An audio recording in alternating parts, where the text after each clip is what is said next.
From people like John Obi Mikel, I'm defending my people. You are embarrassing. You're a decent footballer. I like you as a footballer. I actually like him as a footballer. You'll find tweets. You don't think he's a good podcast? You're backtracking way too much. No, I like this footballer, but as a You're a man, disgrace, but as a man, you are embarrassing. why? Have you not seen what he's saying? He's saying it's illegal what we're doing. Now, what's illegal about what we're doing? They should arrest Arteta. What? Hold on. The guy who was. Wayne Rooney. See, if I do that, what's the problem? No, but it's what's he on? He was also under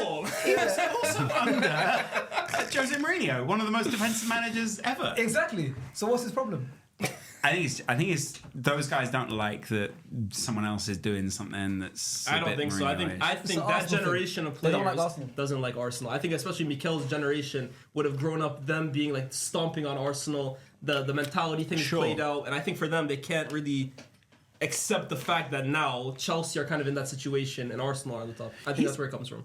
And we were What's weak his and nationality? flimsy. He's Nigerian. He was good. I was going to say, isn't Nigerian like default Arsenal? Yeah, a lot of Nigerians Arsenal fans. At one point, but Chelsea, I think with that generation With- kind of African footballers, Yeah. Yeah, they really had started a changing lot the of African narrative. footballers. Drogba, Kalou, Mikel, Mourinho as their coach. Sen. Even they had black French players, the Maloudas, the European one. Jeremy played for Chelsea. No, I don't know. Yeah, a lot. But Nigerians, and he could have been a Man United player, John Obi. Yeah. He literally signed for you guys, didn't he? Literally wore a shirt and everything, bro. Did he? Yeah, but he signed for us. conference and everything. I think he basically From the signed, Norwegian and then Mourinho tapped him up, and then basically told Sir Alex like, the "No, end. I'm not joining." And Wow. Do you think Can he you made imagine that having that phone call with decision? Think he Sir? made the right call? Yeah. he makes an Well, he made advertisement it every right, single he made year it saying, right. "I made the right call." So he must believe it. I mean, we done okay. We got we done our thing. I don't You think actually you missed struggled it. for a couple of years. You actually struggled for a couple of years. There was When he- time. when he You joined- look at the I John think he Obi was like Mikel position and go, if only we had. He joined in 05-06, right? Yeah. No, were- they were I fine. think a bit later, no? Maybe 06 I mean, or No, it was 07. 05, 06. I think it was 05-06. So they wanted that year, even though I don't think he was joined. I don't think he officially joined them that season. Also, did he play And that then Yeah. he was basically, they used to call John Obi Mikel, they used to nickname him like the human final whistle, because when he comes on, it's the He was end the of end the of game. He was Yeah, exactly for end of. Exactly. Yeah, he was. He's a human And victory, he's got a victory cheat cigar. to tell us about how to win a What Premier I will League. say, Mikel, he had one of the best, most liked underrated him. Champions League cameo performances ever. 2012 Final, yeah. Mikel was unbelievable in Yeah. that game. But for the 100%. most part, he was a bit part player for Chelsea. He comes in every once in a while to short You know, things actually, up. for Nigeria, you see the famous one, under 17 World Cup. It was him and Messi on the podium. Okay. And he was unbelievable. For Nigeria, he was number 10 though, wasn't he? Nigeria. Yeah. For Nigeria, he's Zidane. Hold on, for Nigeria, he's a different player. He played attacking midfield for them, bro. Who was on it the field. actually for them? Because Zidane is JJ Okocha. Yeah. Yeah. But who's there? So who is he? Who's John actually? Obi Mikel? Yeah. I don't know, but like of this Frank Lampard. new wave, he was their guy. That's such a good comparison. He's the Frank Lampard of Nigeria. For Nigeria, I think he won AFCON for them. He did really well in the youth levels as Youth well too. levels. Represented them at like 4 different World Cups. Olympics. For Nigeria, he's a GOAT. I can't lie. He's probably on the Mount Rushmore. And what is he in basically. the podcasting scene? The worst. He's like.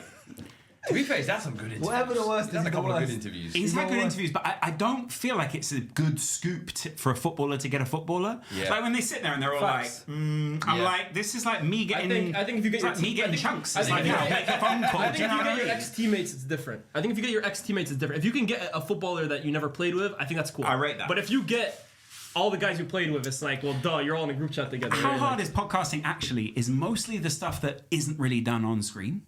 Yeah. That's the hard bit of podcasting. Yeah. Is like the networking bit and the like convincing people to come on and like all that sort of stuff. When you're sitting on camera, that's probably the bit when everyone's like, oh, The easy part. easy. Yeah. It's a conversation, but See a lot John of bad Mikel, podcasts. please stop talking about What us. if he invited you on? I'd go on. Yeah. After saying as a man, you should be embarrassed. Yeah, exactly. You should be embarrassed. I posted a picture of him as a clown on my story yesterday. Yeah, I as well. saw that. I was like, yo, This Bolt, is him. he's This going is to call John you Obi out. Mikel. He's going He's to call actually you a out. nice guy, man. I met him over the summer. He's a nice guy. I was working with him at Oh, the yeah. He's not bad. He was nice to me, man. Shout out John Obi Mikel, man. to me. Yeah, you know, he respects Man United, you know. Anyways, let's get The in. kickoff would never have stood for that. What's that? We were, if they were against one of us, they were against all of us. Yeah, clearly that's not SDS. That's why they're not on pod clearly. anymore, man. Now obviously that's a little different, but you know, back in the day it was like that. Okay, anyways, let's get into this roundup. Of course, welcome to another episode of SDS. Today I am joined by a very, very strong table. Some good results this week, some interesting results this week. Massive things have happened in regards to the title race, in regards to the relegation relegation race and in regards to the top 5 race, because 3 different races right now. Everyone on this table has a part to play in all 3 of them, or not us directly, but our teams. Wow. Next to me, my vice captain is Fuad Dani, the most popular man on social media over the last couple of weeks. Thanks to the next person you're about to introduce. Massively part 2, Lias Please, like, guys. I do it for the people, guys. It's Lyles. It's Lyles. Lyles. Right? Someone said Lyles. It's like lies. Yeah. A lot of lies. Yeah. It could be lies. It doesn't matter how you pronounce it. I'm still a guy who got it. And last but not least, it's been a while since you've been on. You weren't on last time. I went on last time. No. So have we been on the podcast together? We've only ever been on. I've SDS. watched you. No, never done On SDS well. like this. First time I'm hosting a Lawrence Thanks. McKenna. Yeah, thank you. LDS. So happy to have you, man. There we go. Welcome. Thanks for having me again. I'm glad I don't have anyone who I don't rate their knowledge on this week's pod. That's good. Alright, that's how we're starting. Nice. I don't understand why you look that happy though. We're happy with a 1-1. Crazy. They beat you 1-1. Yeah. They beat you 1-1 today. That's what it felt. Faisal caught straight in 30 seconds. Yo, I love. Great way to start the episode. But we're going to start with Liverpool versus Tottenham. I mean, you're both here. The game's at Anfield. Spurs, I think you were like 5 straight losses. You still haven't won a game in the league in 2026, by the way. Correct. So don't get too excited. You're going to Anfield. Yeah, You're thinking, look, bro. there's no chance. We are raw meat to the butchers. You didn't even do a watch long today. You probably thought.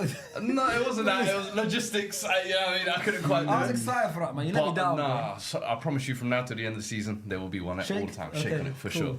That But no, relegation as you said, episode's going to be brutal, That's isn't the it? one they're waiting for. That's the one they're waiting for. But when I survive, Right. that's the one I'm waiting for. The party. But So as yeah, you said, championship. coming That into might be this- even more embarrassing when he survives. When he celebrates And he survival. celebrates It might be survival. more embarrassing than him actually going down. See, to you it will be. To me it won't be. You can't And shame that's the all that shameless, matters. man. You can't shame the shameless. I hear Exactly. it. And listen, 1 point today, but listen, it felt more than that. This was an important point. And as you said, we've 6 losses in all competitions. I think conceded 2 goals in every single one. 12, 13 players out injured Bad. every single game. And it seems like there's more getting injured every single game. But I thought the way we performed today was the most impressive part. It's not even the point. Honestly, Yeah. it's especially how down in the I'm dumps hearing we've you lot been. should have won. You could have won. You created better Should've, chances, I could've, thought. maybe. I think he could have yeah. gone either way. Yeah, Sousa missed an early chance. I think Richarlison had 3 or 4 chances to really add to his tally, and then eventually when it came off his wrong foot, and he still scored. I was like, all right, we'll take it. That was But his 100th direct goal of him in the Prem. listen, loves this was probably his most important one. Mr. 'cause Consolation. I call him Mr. Consolation goal. Exactly that. That's a lot of but his today it goals meant something. always seem like they come in a loss, or you know, And he can't really celebrate. He's usually picking the ball up and running back. I thought he was going to go and get the ball out of the net, but instead he was like, yes! a Started having an draw. aura moment. Yeah. Sky Sports cameras panning in and all He sorts didn't of learn his lesson from us, though. It Oh, weird. Wasn't that a weird celebration angle? It was odd. It was odd. But I think it was more of the moment of just, you know what, we finally scored, and I don't think we You could give a lose from homeless this guy point. a hot meal, man. It doesn't matter, bro. He's celebrating. Yeah. What are you gonna do? You're not gonna eat it. Honestly, I couldn't believe that they didn't go and get the ball out of the back of the net and go, Yeah. we want to get on with it. But it just shows the level of confidence. I think. We were more nervous after that, I think, of conceding another goal. Because even towards the last couple of minutes, you were keeping the ball around the edge of our box, and I was thinking, oh my God, it's going to happen, innit? Because if there's one team who this type of situation can happen to, it's Tottenham. But, listen, you hope this is kind of can be a confidence builder before the big 6-pointer. That is Nottingham Forest. Against Atletico Madrid. Oh, right, okay. I don't like all the snigger and the laughing. Yo, I'm in a serious Pointer situation. against Nottingham Forest. Is it not? Yes. Insane. No, man. it is. It is. At home as well, where we've won only 2 home games all season. That's a tough one. Yeah, I do you know need what? my The best third thing, win. I thought it was going to be away. No, it's at home as well. It's where even we darker. just hate Advantage life. Forest. It's Yeah. even darker. So listen, I'm completely writing off that midweek game against Atletico. Please Play the kids. Play the Kinski should play the kids. second leg, but Kinski again, second leg. Olusesi, Ord, Byfield. Made his debut today. Oh, youngsters. Roswell as well came on. A couple of youngsters. Finally, they're using the You need academy. the youngsters. Sure. You know what I mean? He's- But- they, we did this they, for they, us, they spawned a few guys today. I swear. You know, on FIFA, like no face on it, like. Felt very bronze Chelsea. card, you don't know who's who. Bro, I've But never seen these guys in my life. You just hope, as you said, coming into Anfield as well, where historically we've always been battered. I'm just amazing grateful today, to walk yeah. away almost unscathed. There were a few times with them, they were like 4v1s, 4v2s, Yes. 5v2s. I'm thinking the cavalry's going forward, this is going to score. The Ekitike counter-attack in particular, where he Right at the just end. chose the wrong There were a few option. Salah as well too, and he had like passes that he was messing up. That I'm thinking Salah at his best would never mess that up. I agree. But outside of the Vicario mistake, I thought something I haven't been able to say for a long time. I thought the Spurs players actually defended well, like pressed well, actually played as a unit and as a team. And credit to Igor Tudor. I think one of the things I've been saying is over the last couple of weeks, you don't feel the difference between him and Thomas Frank because they're playing the same system, same players out of position. But today he went 4-4-2, and we looked a little bit better than what we have done over the last couple of weeks. So you only hope this can be a little bit of a starting point to save our entire He season. went back to basics this week. Yeah. I was gonna say, I give Igor Tudor credit because for the first time in a while, Spurs look like they actually like gave a lot of effort. Yes. Like I don't think you could fault them today for not looking like they were up for it. I think in 100%. recent weeks that hasn't been the case. This is the type of performance we've been waiting weeks Yeah. for. In recent weeks, you score one goal against Spurs. That's it. What's Heads going down, on they in the goalkeeper collapse. situation though? Well, they're both Because crap. Vicario, as you can see there, he's conceded They're 11 not goals amazing. outside the box, and even that free kick, I'll be honest, Sabasa's great free wasn't- kick. it wasn't the greatest. But That's probably his shouldn't weakest have one of gone the in. season, Like, He all season long, Callum Hudson-Odoi, we've seen it left, right, and 11 centre. goals outside the box, the most by any he keeper this is an season in the Prem. absolute liability, and that's why midweek, I don't know if you saw on the watch along, bro, me and my entire chat was celebrating that Vicario was dropped. 15 minutes later, we weren't. But you're damned if you do, damned if you don't, regardless of what. It's save a shot challenge or control the ball challenge. Either way, It's you're like when we had cooked. Onana and Bayern last season. I'm It's not like joking pick your with you. poison, bro. Someone How do you said want that to to me die? today. I said it's the exact perfect comparison because, listen, next season we cannot go into it, championship or not, with this guy as our number one. The fact that it's coming in. He looks about that level. Lawrence, Would you? I mean, sorry, would you not say who else has he dropped? Has he dropped anyone else? He's had injuries. I mean, you can't 14 really drop injuries anyone. today. You can't really They drop can't anyone afford to because drop anyone. we've only got stars. Even Sousa, think they even had a full bench Sousa today. playing at right wing today surprised me because left back He looked alright, first you know. start, and he actually looked decent. His little shot, which sort of like did that weird against swivel Alves. thing in Yeah, the air, 'cause was They had good. 2 less players on the bench today than you do. That's crazy. We Yeah, had 7 although subs, it 2 didn't look that way. goalkeepers, 3 youth players on the bench. Do you know what I'd say? Does it? You know, the team played well. Do you think anyone thought, well, maybe I could get subbed off for 15 minutes? It could be humiliating for me. Do you think there's any, like, before he was sort of like, oh, go on, I'm going to mess around a little bit Yeah. and see what happens with the new substitute teacher. And then suddenly when they go, whoa, I've got a cane. Yeah. Everyone's like, oh, okay, well, maybe we'll play then. Yeah.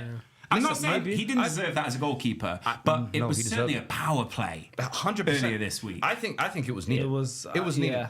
Yeah, Do for you, me- do you think so? I think so. And the whole, poor Kinski afterwards. I did I'm feel sorry. bad for him. Listen, I understand, but he's made 2 Football's mistakes. football. Yeah, Football's we're football. talking about elite You level bounce football. If back. Mourinho does that, I think, not People Mourinho villainize now, it. Mourinho pre, like that, Yeah. everyone goes genius. Yeah. Oh, look what he's doing. He's so Machiavellian. He's so this. 100%. But because it's Tudor ignoring him, everyone goes, I see no experience. What the hell's going Back on? your Blah, blah, decision. blah. If you believed in starting him, no. That's nonsense. If bro. the What- game is you can see- completely if going you out can of the see way. it's a third, then what are you going to do? Exactly. Game is He had completely going strength of conviction. He literally went, I was wrong. I was taking him off. And I respect that. That for me Sure. is almost like the biggest thing Spurs have messed up this season. Yeah. They hired Thomas Frank and they could have said in October, November, December, we were wrong. Sure. They stuck with it all the way till February and now we're fighting relegation. Now I'm talking about 6 pointers with Forest. Now I'm celebrating a draw. This is Now the we've got reality we Ange live in. Postecoglou book sat right there. Listen, shout out my good G, book, man. to be fair. I mean, if today had it gone differently, Tudor could have been potentially out the door. And I wouldn't have been against putting a little phone call, you know, saying, what? yeah, I'm sorry. Okay. I mean, this is the funniest season of all time. This bro. is a weird season. This season, in my opinion, honestly, it's like nothing. You can't. So It's make null and logic void is then. what you're So saying. It's null and void. Let's talk about like Tudor potentially being out the door. Onslaught. How are you feeling? Can I about say him? something before he goes? I've been messaging Before he Laws goes. pretty frequently. This You can season. message me more. I mean, I could. Yeah, you could. It's never good when It's not Leah's wasting your time. You don't think so? It's never good. I don't know. A lot of friends- a lot of friends on the side. When we message, I enjoy it. I messaged this guy about Game of Thrones, bro. He does a lot. About 9 years too late. This guy messaged about Liverpool. I'm really enjoying your Game of Thrones. on, man. I'm really enjoying it. I'm really enjoying it. I love the new But I channel. message Laws quite often after Liverpool games. I've been doing it throughout this season.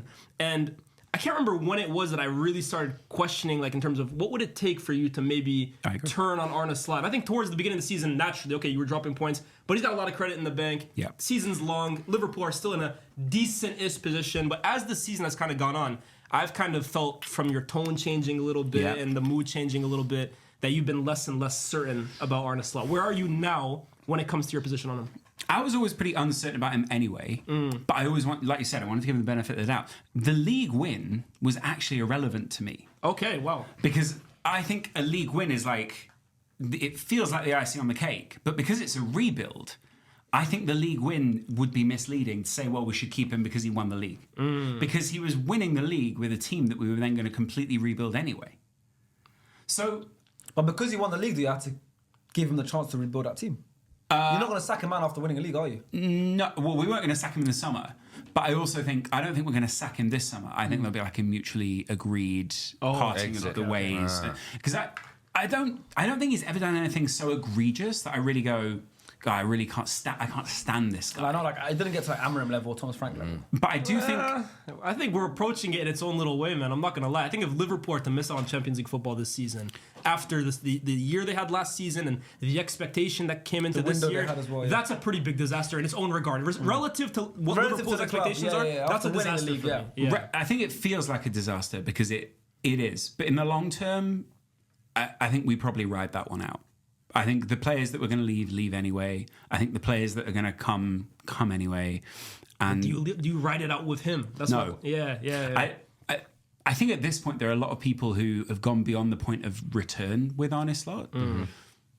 I was kind of there anyway, but I was willing to give them time. And I'm not the kind of guy who'll say, "Oh, I think he should go. I hate this guy. Get him out of my club." I can't You do saw the that. front three today of Frimpong, Gakpo, Weird Rio. one. Yeah. Weird one. To be fair, Rio was great. Yeah, he Rio was actually won man of the match. He's So lightning, man. I like him. I like no him. way we can take him If out. anything, nightmare. I know we don't want to put youngsters under the bus. We don't want to put too much pressure on them, but I think every time he's played, he's shown me something. For me, I think he should have deserved earned. to start. I think he should have earned more minutes this Yeah, season. he To be deserved honest to with you, start. given the way Gakpo's played, I think he should have seen more games this season. Porro was having a It's nightmare of him fitness. first half. It's just fitness. Like a 17-year-old's fitness just isn't there. You can't play. And also, if we want to press, I'm not 100% sure he's like that press monster we're really looking for. That's a big thing for us. We don't have that.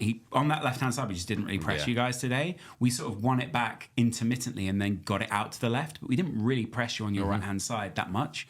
And then, I mean, I like Frimpong. I think Frimpong is probably the best combiner outside of Ekitike with Florian Wirtz. I think you can tell he knows where he's going to be. There's a bit of synergy between those two. He's accepted he's not a right back, isn't he? I still think we're moving to a back three next He's season. a wing back, so he's in between both. If you do move to a back three, then maybe I think we will. I mean, his best, obviously, it's Leverkusen where they went undefeated. He was that wing back, him, and of course, Loads of contributions. Grimaldo, wasn't it? Yeah. They were the wing backs. You don't play wing backs. But do you think going into the season, the plan was for you guys to play that system? I think we get Mark Gay which is and we why play he a wanted back three. Gay, which is why he wanted Yeah, that. if we get Mark Gay, we play a back three. That was the plan, yeah? Yeah, I think so. And that changes our shape fundamentally. And Because also, maybe that makes sense why you got, in the end, the two strikers. It's like 3-5-2 kind of. It's But then when we basically started- 3-5-2. And we've been saying that for ages. And I think a few people kind of came around to that mid-season, but you can't do that with Joe Gomez and Kanate in that back line. Yeah. Who's your middle guy? It's not Van Dijk, because even if we were to move to a back three next season, Van Dijk's not in the middle of that. On the left side Van of that Dijk's on back the three. left-hand side of that. And then in the middle of it is probably Xhaka. And then on the other hand, you've got probably Kanate or maybe whoever else we sign. Yeah. At the same time, too, though, I just don't think I've seen enough adaptation throughout the season from Salah. I think there was a period where he experimented with that almost that square in midfield, right? It was like diamond, 4-2-2. box. I think that was interesting for a while, and then I think there was one game where it just kind of got exposed, and he went away from that, and now he's trying something new. I think there's been obviously little tweaks, but I think the press is really what you're mentioning there. I think that's the weakest thing about Liverpool, and it's why so many times they just get exposed. Effort is one thing, right? But there was effort last season when you guys won the league. For me, effort sometimes, I'm always cautious to use that word, right? Because, and I know I used it for Spurs, which is a little ironic here, but I'm always cautious to use that word because I think a bad press can also make players look lazier than they actually are. I do. I Because agree with that. if it's disjointed, guys are always going to be late naturally. And then you're thinking, why wasn't he there in time? Maybe that's by design. I look at the way Liverpool press as a unit, and I think systematically there are flaws to it. I don't think he's done enough to solve that this year. If it was one game and it was like, oh, he didn't press very well, but it's been a whole season where it's happened that way. Yeah. And that's why I'm saying I'm talking about the effort levels. The thing that exposed, I think, what is really going on at the moment post-game is Soboslai's comments where he said, where they're like, he's like, I don't really know what's going on. And for me, that's passive aggressive towards the manager because I think when you're coming from a manager like Jurgen Klopp, where the players almost explicitly always knew what was going on, then to say that basically says we don't know as a collective what is going on, and whose job is it to let them know what's going on? It's the manager's job. So it's basically saying, no, we don't really have an idea as to what we're doing at the moment, and that's It's not good as a it's not champion. passive aggressive, but it is. I think that's the best he can say. I think they've given up on him. To be not given up on him, but I think they've lost a lot of faith in him. So I actually think the problem for Arne Slot is it's not just him, it's him and Richard Hughes. And it's like it's a battle from above down. Where it's like, you know, everyone's friends with Mo Salah. Lovely guy by all accounts, but also a really aggressive professional who wants to set records and wants to basically prolong his career for as long as he can, right? If he's having a conflict with the club, you can't tell me that's not going to in some way impact the other players around him, and that they're not in some way going to go, why are we doing this? Like, why are we moving? Why are we transitioning systems? All these kind of things. And also, I think a lot of other people are going to change to a back three in the next couple of years. I think we'll see a lot of people move in roughly that direction, or at least something where it they looks just like, left it. But you never really went there. Like, no, we definitely did. Hold on. We definitely went no, you went too far. The problem was, if you're going to play the back three, you need the rest of the pieces to be able to then actually effectively play that back three. Yeah, it's nothing wrong with the system. For me, back three, anyways, it's an over-exaggerated concept because when you look at the way most teams build up from the back, anyways, they are building up in a three, anyways. Fundamentally, a lot of them are building up in a three where it's like a left back that is over on one side or a right back. So you got one of the midfielders, or you got a midfielder dropping. Yeah. But that's where we're going for like Jeremy Jacquet, where it'll be like a transition into the midfield, or someone will rotate round and up, or there's just a change. I think we're anticipating the offside rule is going to change. I think we're anticipating. What you think? Liverpool are anticipating. Yeah, I think a lot of big clubs are thinking about what's going to change in football in the next couple of years. I get that, but for me, I'm a little confused where that's coming. Like, what's the relevance though in terms of like changing shape and stuff like that? Every team is going to have to adapt to that. Yeah, that's why he says most teams are going to adapt to. Yeah, but is that really a like? How do you anticipate the back three? How do you relate that to?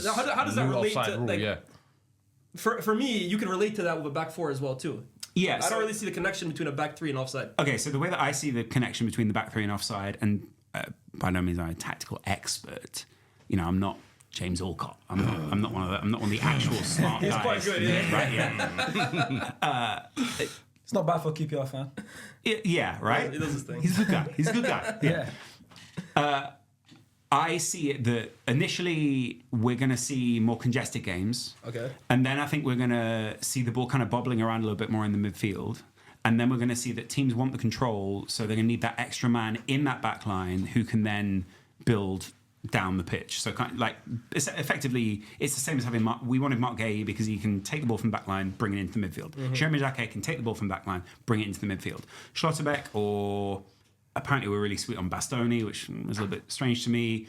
Maybe there's one too many people listening to Neve or someone like that, and they just absolutely love. They really want him in the Premier League now. Like they've seen the Sky Sports segment and they just absolutely sold on that.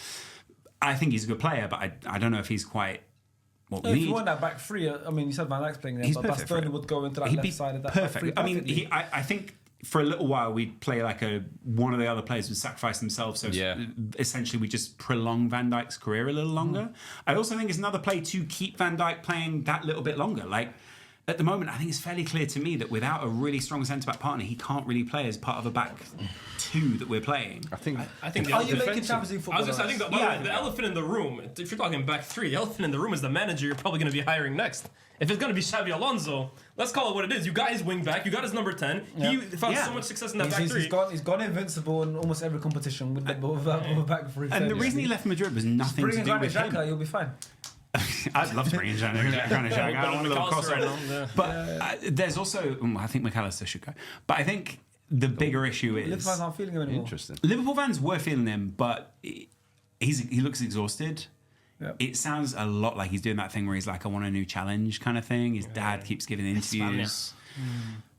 I do think also you get to a point in your career where you're like, okay, I've got to make that transition now, otherwise I'm just never going to do it. And does he then just bounce around different clubs? If he makes the move next summer, we can probably get some decent money for him, and we could probably turn that into an Adam Wharton or like someone like he screams Barcelona. I mean, maybe Real Madrid back in the day. Apparently, there are a couple of managers that like what he does. Gravenberch finally to the 8 and sign an actual 6. But you still do believe? I still think we make the Champions because League. Bosla said today, he said There's 8 to 9 games. There's 8, 9 games to go. We have to wake up. Otherwise, we'll be lucky to be playing in the Conference League. Yeah. He's spot on. I mean, I think that's one of those things where it's like, This is You've crazy, conceded by a the lot way. of Right? Wake up is You've the- conceded now, 9 times. 9 times Yeah. in the 90th. And look at all that. 8, I think, or something, or 9. Three. The No, most- it's 9 now. Your most ever. Yeah. But what's the that 90th a minute. symptom of? That's a symptom of. But in the first 5 games, you were scoring all the time in the 9th minute. Yeah, literally in the this- first 5 games. But that's a coin flip. The problem is, I think at the moment a lot of people are doing, especially, no shade to Sky. Sky are doing 24-hour news. That's very different to in-depth analysis. It's just that simple. Yeah. So you don't think that's irrelevant? I think it's relevant, but I think it almost leads your focus to the wrong thing. Okay, I can hear that. So I think that the main issue at the moment is, I think Arne Slot is getting AVB'd. And I think Richard Hughes might be getting a little bit AVB'd. What does that mean? Okay. The task when he came into the club was rotate this team, bring some new leaders in, bed those new leaders in. And AVB went in at Chelsea and was told, bring in some new leaders, take off the influence of Mourinho, bring in some guys that you want to bring in, and we'll see what happens. And the old leaders all went, nope. And I think there's been a bit of that push this season where like Salah didn't want to get pushed out. He gave that strain. I mean, have we all just completely forgotten that weird interview he gave? Yeah. Yeah, of course. Like, That I was think the it's because he season. came back and now he just plays all of a sudden. So I think it's been forgotten. But he's not played phenomenally better than he's where got he one was. goal since yeah. that interview. Yeah. He's He's very not- went to AFCON, but yeah, I agree. He hasn't But been. still, he more hasn't than enough ended up- games yeah, to- yeah. But even Still since his return, you could say, yeah, there hasn't been a marked change from him. But you can't be dropping those points to a team like Spurs right now because look, you've It's seen horrific. But hold on, Chelsea have just lost. they've done it all season. I, think that's the thing with What I'm Liverpool. saying is, you've just before your game, just seen Chelsea lose, you've seen Villa lose, obviously, to these guys. If the team are motivated This by top that, five what's race already, motivating them? it's like That's apart what from I'm United, saying. none of you want it. But this is the big these late conceding things. Yeah. Too many people are doing this whole stats based. Oh, I'm gonna cherry pick one stat. The overall system is an issue right now. The play we can talk about whatever Arne Slot's system is. Fine, we can pick that apart all day. The players don't look motivated to play it. Yeah. The players don't look engaged by Yeah, it. it's true. That's the real issue. Because at least if they were engaged, then we'd see that out on the field. We're not seeing that. You can't tell me that Mo Salah looks like he's playing even 80% of where he is right now. He hasn't And been all season though. same with, I like Cody Gakpo. I Konate. think he seems like a really great guy.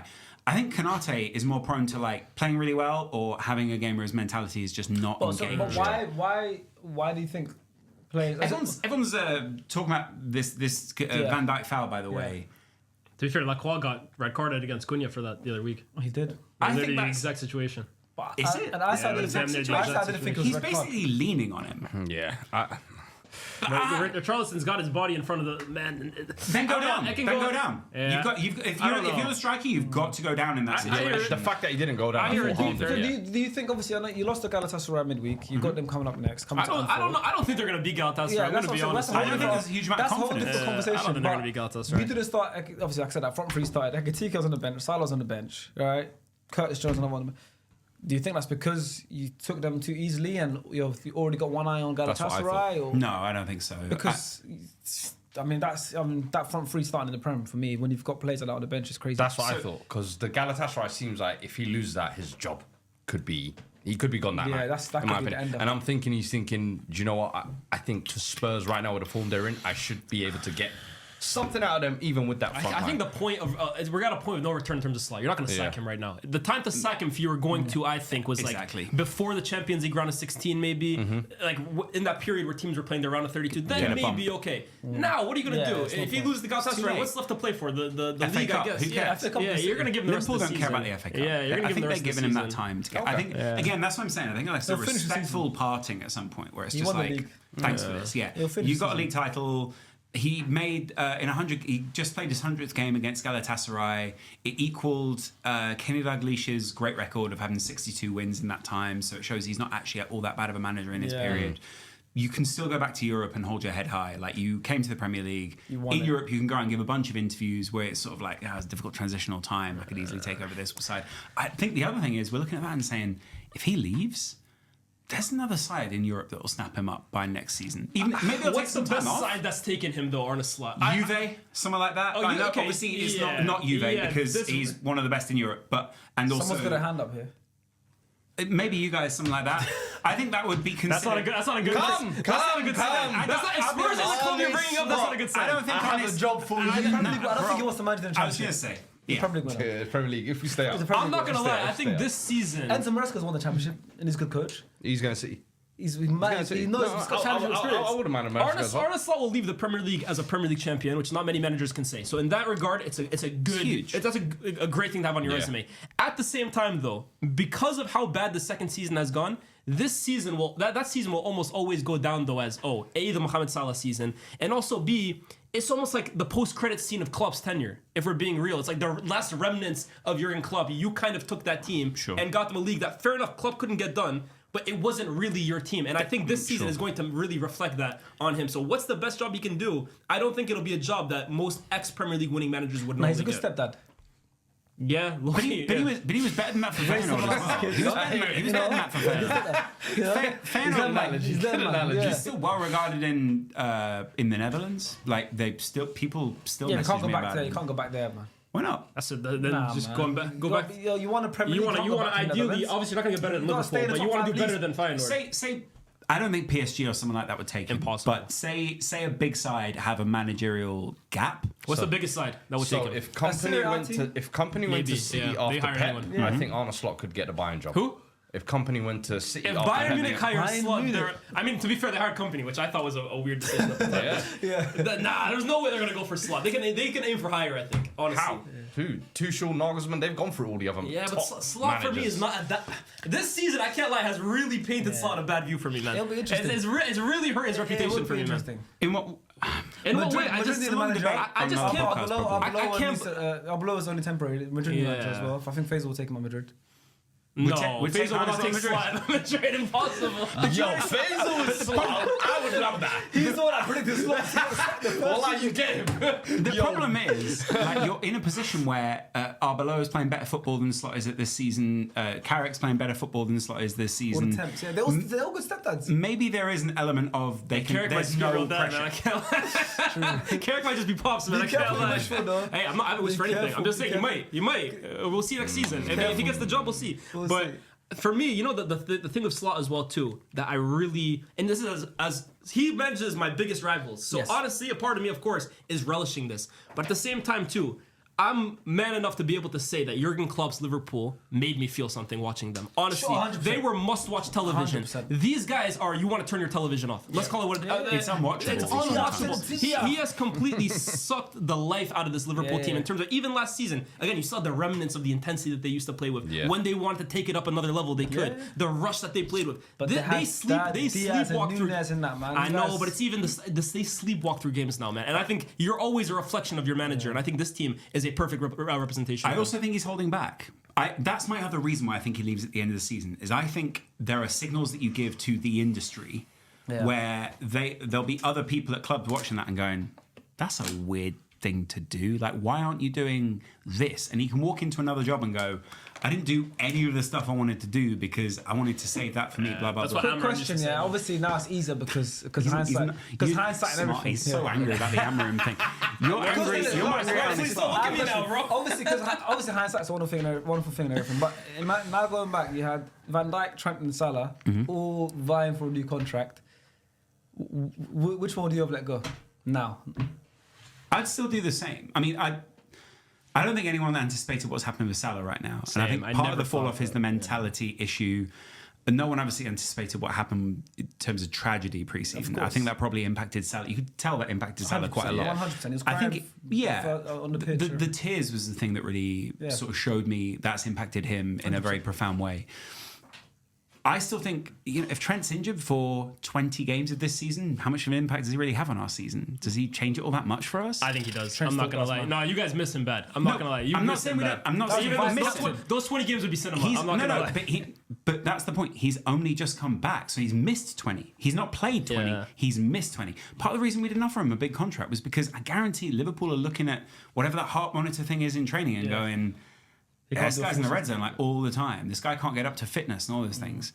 that's To be an fair issue though, they for us. managed that really well last year. I even know at times I think Arne Slot, the Yeah, reason why he was something taken off off first. so early was because of that. 100%. But I think you keep Trent, man, because of that quality. I think you have to. Salah though, look, I hear you for the tragedy bit. That's something that we'll never be able to quantify. I can't speak to how that's affecting him. Of course. But also, I'm not gonna lie, father time hit him a lot quicker than I thought it was gonna be. Honestly, You you, think it- you you think it always was that? know after 30, it's right around the corner. You can never predict. But I just always thought with the way Salah took care of himself from a professional point of view, I've been on record saying like, is he not ability wise, but he's got that Ronaldo kind of longevity gene. I genuinely believe I thought Salah could still be performing at 38, 30, not for Liverpool, but at still good European team. He could I can still see be him doing playing that. for Napoli and yeah, Inter yeah. Milan. Maybe in certain- at 38. he still might and be still able be top scorer in Serie A. He still might be able to. Still might be But able I to, 100%. never in my life thought he'd be I this agree. bad. What, 12 months after the season he Yeah. put on last year? I That agree. for me has taken me by Especially shock. I agree. the level Yeah, that no, he he set. looks at the moment like he can't even drop a ball. Who's It's crazy. genuinely though? Which football's blowing you away right now in the Premier League? Hey, In the Premier League, Not not really. really. You know, Carrick's United's gonna say. Bruno Fernandes right now is moving me, man. I've never been this moved by Bruno in my life. Outside of Carrick's football, I don't think there's anyone really playing all that Nah, open stuff. Even when you think about the Player of the Year contenders, you can Bruno, barely put together 6. Rice, Bruno. Yeah, I you're can't right. lie, I don't agree. I think there's players that are playing at a good level right now, man. I'm like, Rio got and crazy. Gomoa played better than Salah has all season, man. He's, You didn't see Max Dowman yesterday? Quality. We're going to talk about it. You got We're gonna players, talk man. about it. I think there's some players. Look, Yeah, the, facts. the ones that you would think. First of all, I'm on the record. I think the moment the Premier League lost De Bruyne and Trent, no matter where the they same were in their season is career, crazy, yeah. that those are still two players of such tremendous quality, even when they're not at their best. class. That was always going to be a drop off in quality. And we've technically lost Salah as well. Yeah, and Salah. So you're losing All at the same time. Maybe are you losing what? Maybe 3 of the 5 to 7 best players over the last 10 years in the Premier League. Insane. That's a big loss. Yeah. So I think that was always going to impact the quality. Having said that, I never thought Haaland would have the second half of the season he's having. Because the first half of the year, let's call it what it is. If we're talking about players dropping off, first half of the season, he looked untouchable. Even the England boys, Palmer, Foden, Yeah, Saka. they're the Palmer, biggest, Foden, Saka, they're the all of us- biggest disappointments all this of us season, struggling. by Alright, far. let's move over to Arsenal versus Everton. But by the way, before we do, are you guys going to make top 5 this year? I already Yeah, asked so him, I he think said yeah. so. He said yeah. You think Yeah. so? Yeah. So who Over drops out? Chelsea or Villa? Chelsea. Well, Chelsea and Chelsea or Villa. Villa. I'll take either. I think both of them are one on of them really will poor drop out. runs. Oh, yeah. Because it's 5 now, we're top 5 now. Yeah. So They're both you guys really are poor. third. You guys are third, and then 4th and 5th will be 2 of the. The thing is, though, they as much as Villa fell off and as inconsistent as Chelsea are, they're in the same boat, man. 100%, yeah. So I can very well see you guys dropping out as well too. I think Liverpool, we give them a lot of credit in our heads because they're Liverpool, they're the Liverpool, champions. yeah. But based on this season, you guys are right there with them, man. I think when we drop out the Champions League, and I think the fact that we've got players who want a last hurrah kind of thing, I think you'll see a step up. They've And got even that, United I don't and think we Chelsea need back to step back up. as well. They've got you got both of them back to back. So you guys all playing each other. So I it's will interesting. see. That's I mean, tough. I already, don't know. Villa, already you and Chelsea have played Villa, so that's like the freeway. But then Villa are also, sinking like a stone. I I know, think but- he's and, right. And Villa lost to both you and Chelsea. Yeah. But then Liverpool still have to play you and Chelsea. So like a lot of fixtures will still happen between those Liverpool teams. Chelsea is one of the last few games of the season, isn't it? That's going to be a big one. Exactly, it's going to be interesting. But anyways, moving over to the Emirates, Arsenal against Everton. We played at 5:30, and obviously City were going to play at 8. So we went into that game knowing if we were to win this game, we'd be 10 points clear before City even kick a ball, Pressure. which always an interesting Yeah. one. And for 89 minutes, we did play well. We'll speak about it. We did I play. enjoyed the It game. was a good game. As in maybe for neutral, finally, neutrals don't enjoy this game. But for an Arsenal fan, very nervy. I wasn't at the game, but I had friends that were at the game and they said they can feel it in the Tension, stadium. The yeah. tension's high. For 89 minutes, I was biting my nails. I was like, oh my God, please no. Like, come on. Like, we have the chance to go 10 points ahead of them before they kick a ball. And we're going to draw 0-0 against Everton. Shout out to, I think David Raya's been great this season. Yeah. He's the first goalkeeper to get 20 clean sheets across all competitions in Europe, top 5 leagues. So he's hit 20 now. You got a big save this fluke. Yeah, year. that's what I'm saying. Yeah. Very, very impressive from him. Even Jordan Pickford, up until obviously the goal, I think he was moment, Yeah, big. good saves. But the boy Max Dowman gets subbed on. And shout out to Arteta as well, by the way. Takes off Huge Supermendy. decision. Takes Supermendy, plays Declan Rice in a single pivot with Eze and Saka in midfield with him. Puts on Max Dowman, Martinelli and Gyökeres and Hincapie. And look, what happened. Max Dowman comes on. He's the one that all the players were giving the ball to and saying, make something happen. Yeah. For a And he did. 16-year-old, which is insane, by the way. He's like freshly turned 16. It's not even like he's almost 17. Yeah. Puts that cross into the back post. Yes, Jordan Pickford might have done better, but the ball was still Perfect. inch perfect. It's that it was like a corridor Yamal-esque. Yamal does that where he crosses to the back post. Kevin De Bruyne made a career of But I'm that. saying a lot because Yamal does it a lot where he Yeah. cuts in sometimes on the Yeah, inside, on that side, and yeah, he on puts his it to the left, back yeah. post. Very good ball, obviously. Gyökeres is the man that's there for the tap in, and then of course Max Dowman gets his goal, becoming the youngest goal scorer ever in Premier League history. Pickford did flap at it, but yeah. Yeah, of course. Pickford basically handed them a goal. Yeah, I course, love Max Dowman's. I love him. Yeah, I love his cameo. His cameo was unbelievable. But I do think that horrific goal. that's really more on Pickford. I'm not gonna lie. It's all on Pickford. That's Pickford in a but nutshell, to pick though. regardless, of course, 100%. But to pick the ball up. I agree. I think to have the initiative, to want to put it in the back of the post, to definitely. want to make something happen. I really like that from someone like Ifo Anero was doing that last season as well. A lot of the times where we look at him and he's the one that's going, I want to get the goal, I'm taking a shot, I'm putting into the back post. But to do that at 16 is insane. That's something he was missing all season as well. Yeah. I keep saying Arsenal, they miss that X factor. He, for me, brought something they've been missing all year. Someone who's just give me the ball. I don't care if I'm between two players. I don't care if I'm in the 10th position. I'll take on two men. I'll create a chance. I'll score a goal. I love that, man. And maybe it comes from youth as well, too, but it's the quality as well, man. This I think guy's for me, special. the composure for the second goal is what impressed me even more. The fact that it's like Everton corner, nice. the little nod to get it past Left the other Mikalenko. man. Then you leave Dewsbury Hall He's in running the and checking dust. his shoulders. The Checking nod his is shoulders, taking his Kakaresque, time. isn't it? That's You nice. know when he did that in the Champions League? Yes, Yeah. exactly He that. nodded past him. But just the way he just kind of tempoed himself, controlled himself, and I was like, yo, that Something is special. He's serious. special. I think It's anyone those with stories two you- working eyes can see the Yeah. kid's It was a special. bit NFL-y. I'm not looking at terms you of- for that. But it was a bit like the NFL, where like he's doing the run to the the end zone. the end zone. Yeah. and then there's other people blocking behind Yeah, him. Martin, like, he kept looking behind him. he kept looking behind him. There were players behind him who were like slowing down to get in the way of other players. Yeah, Martinello really It well worked done. really well. I think the mental aspect for this kind of result, this kind of moment, is massive because, look, we could have still got a late winner and it's amazing, but I think now the fact that it's a Max Dowman moment, the fact that it's one of those ones where I think the fans now are more like buzzing, the stories about Max Dowman, and we can run the narrative now that Max Dowman just win us the Premier League. All those things I The think. little Kiko Makeda moment. Yeah, man. all those things I think raise the spirit though, of a club like could last with the result that happened after Man City as well. Was yesterday the day that Arsenal won the Premier League kind of You thing. start to get that feeling. Officially not, technically not, but you get that feeling now, and it makes it even better that it's Max Dowman's day. It'll always be remembered. Yeah. The day Max Dowman came on in a 70-odd minute, he came off with Zubimendi. Arteta looked a lot more. He's already passionate, which riles people up the wrong way, but. When he's taking the jacket off, he's more antsy, he's shouting at the ref, the celebrations. It just felt like one of them like memorable days. Yeah, you have those moments throughout the it season, felt right? like Like one of when them you was, open it, like every team makes a DVD when they win the league, right? And it's like it the best felt like moments. it. DVDs are like discs that you put into a player. Oh, sorry. Every team, you know, they on the on the streaming platforms, you know, they put that available to stream. Sorry, but you know, they all in those moments that define your season. Every team that wins the league has a Look few. at that!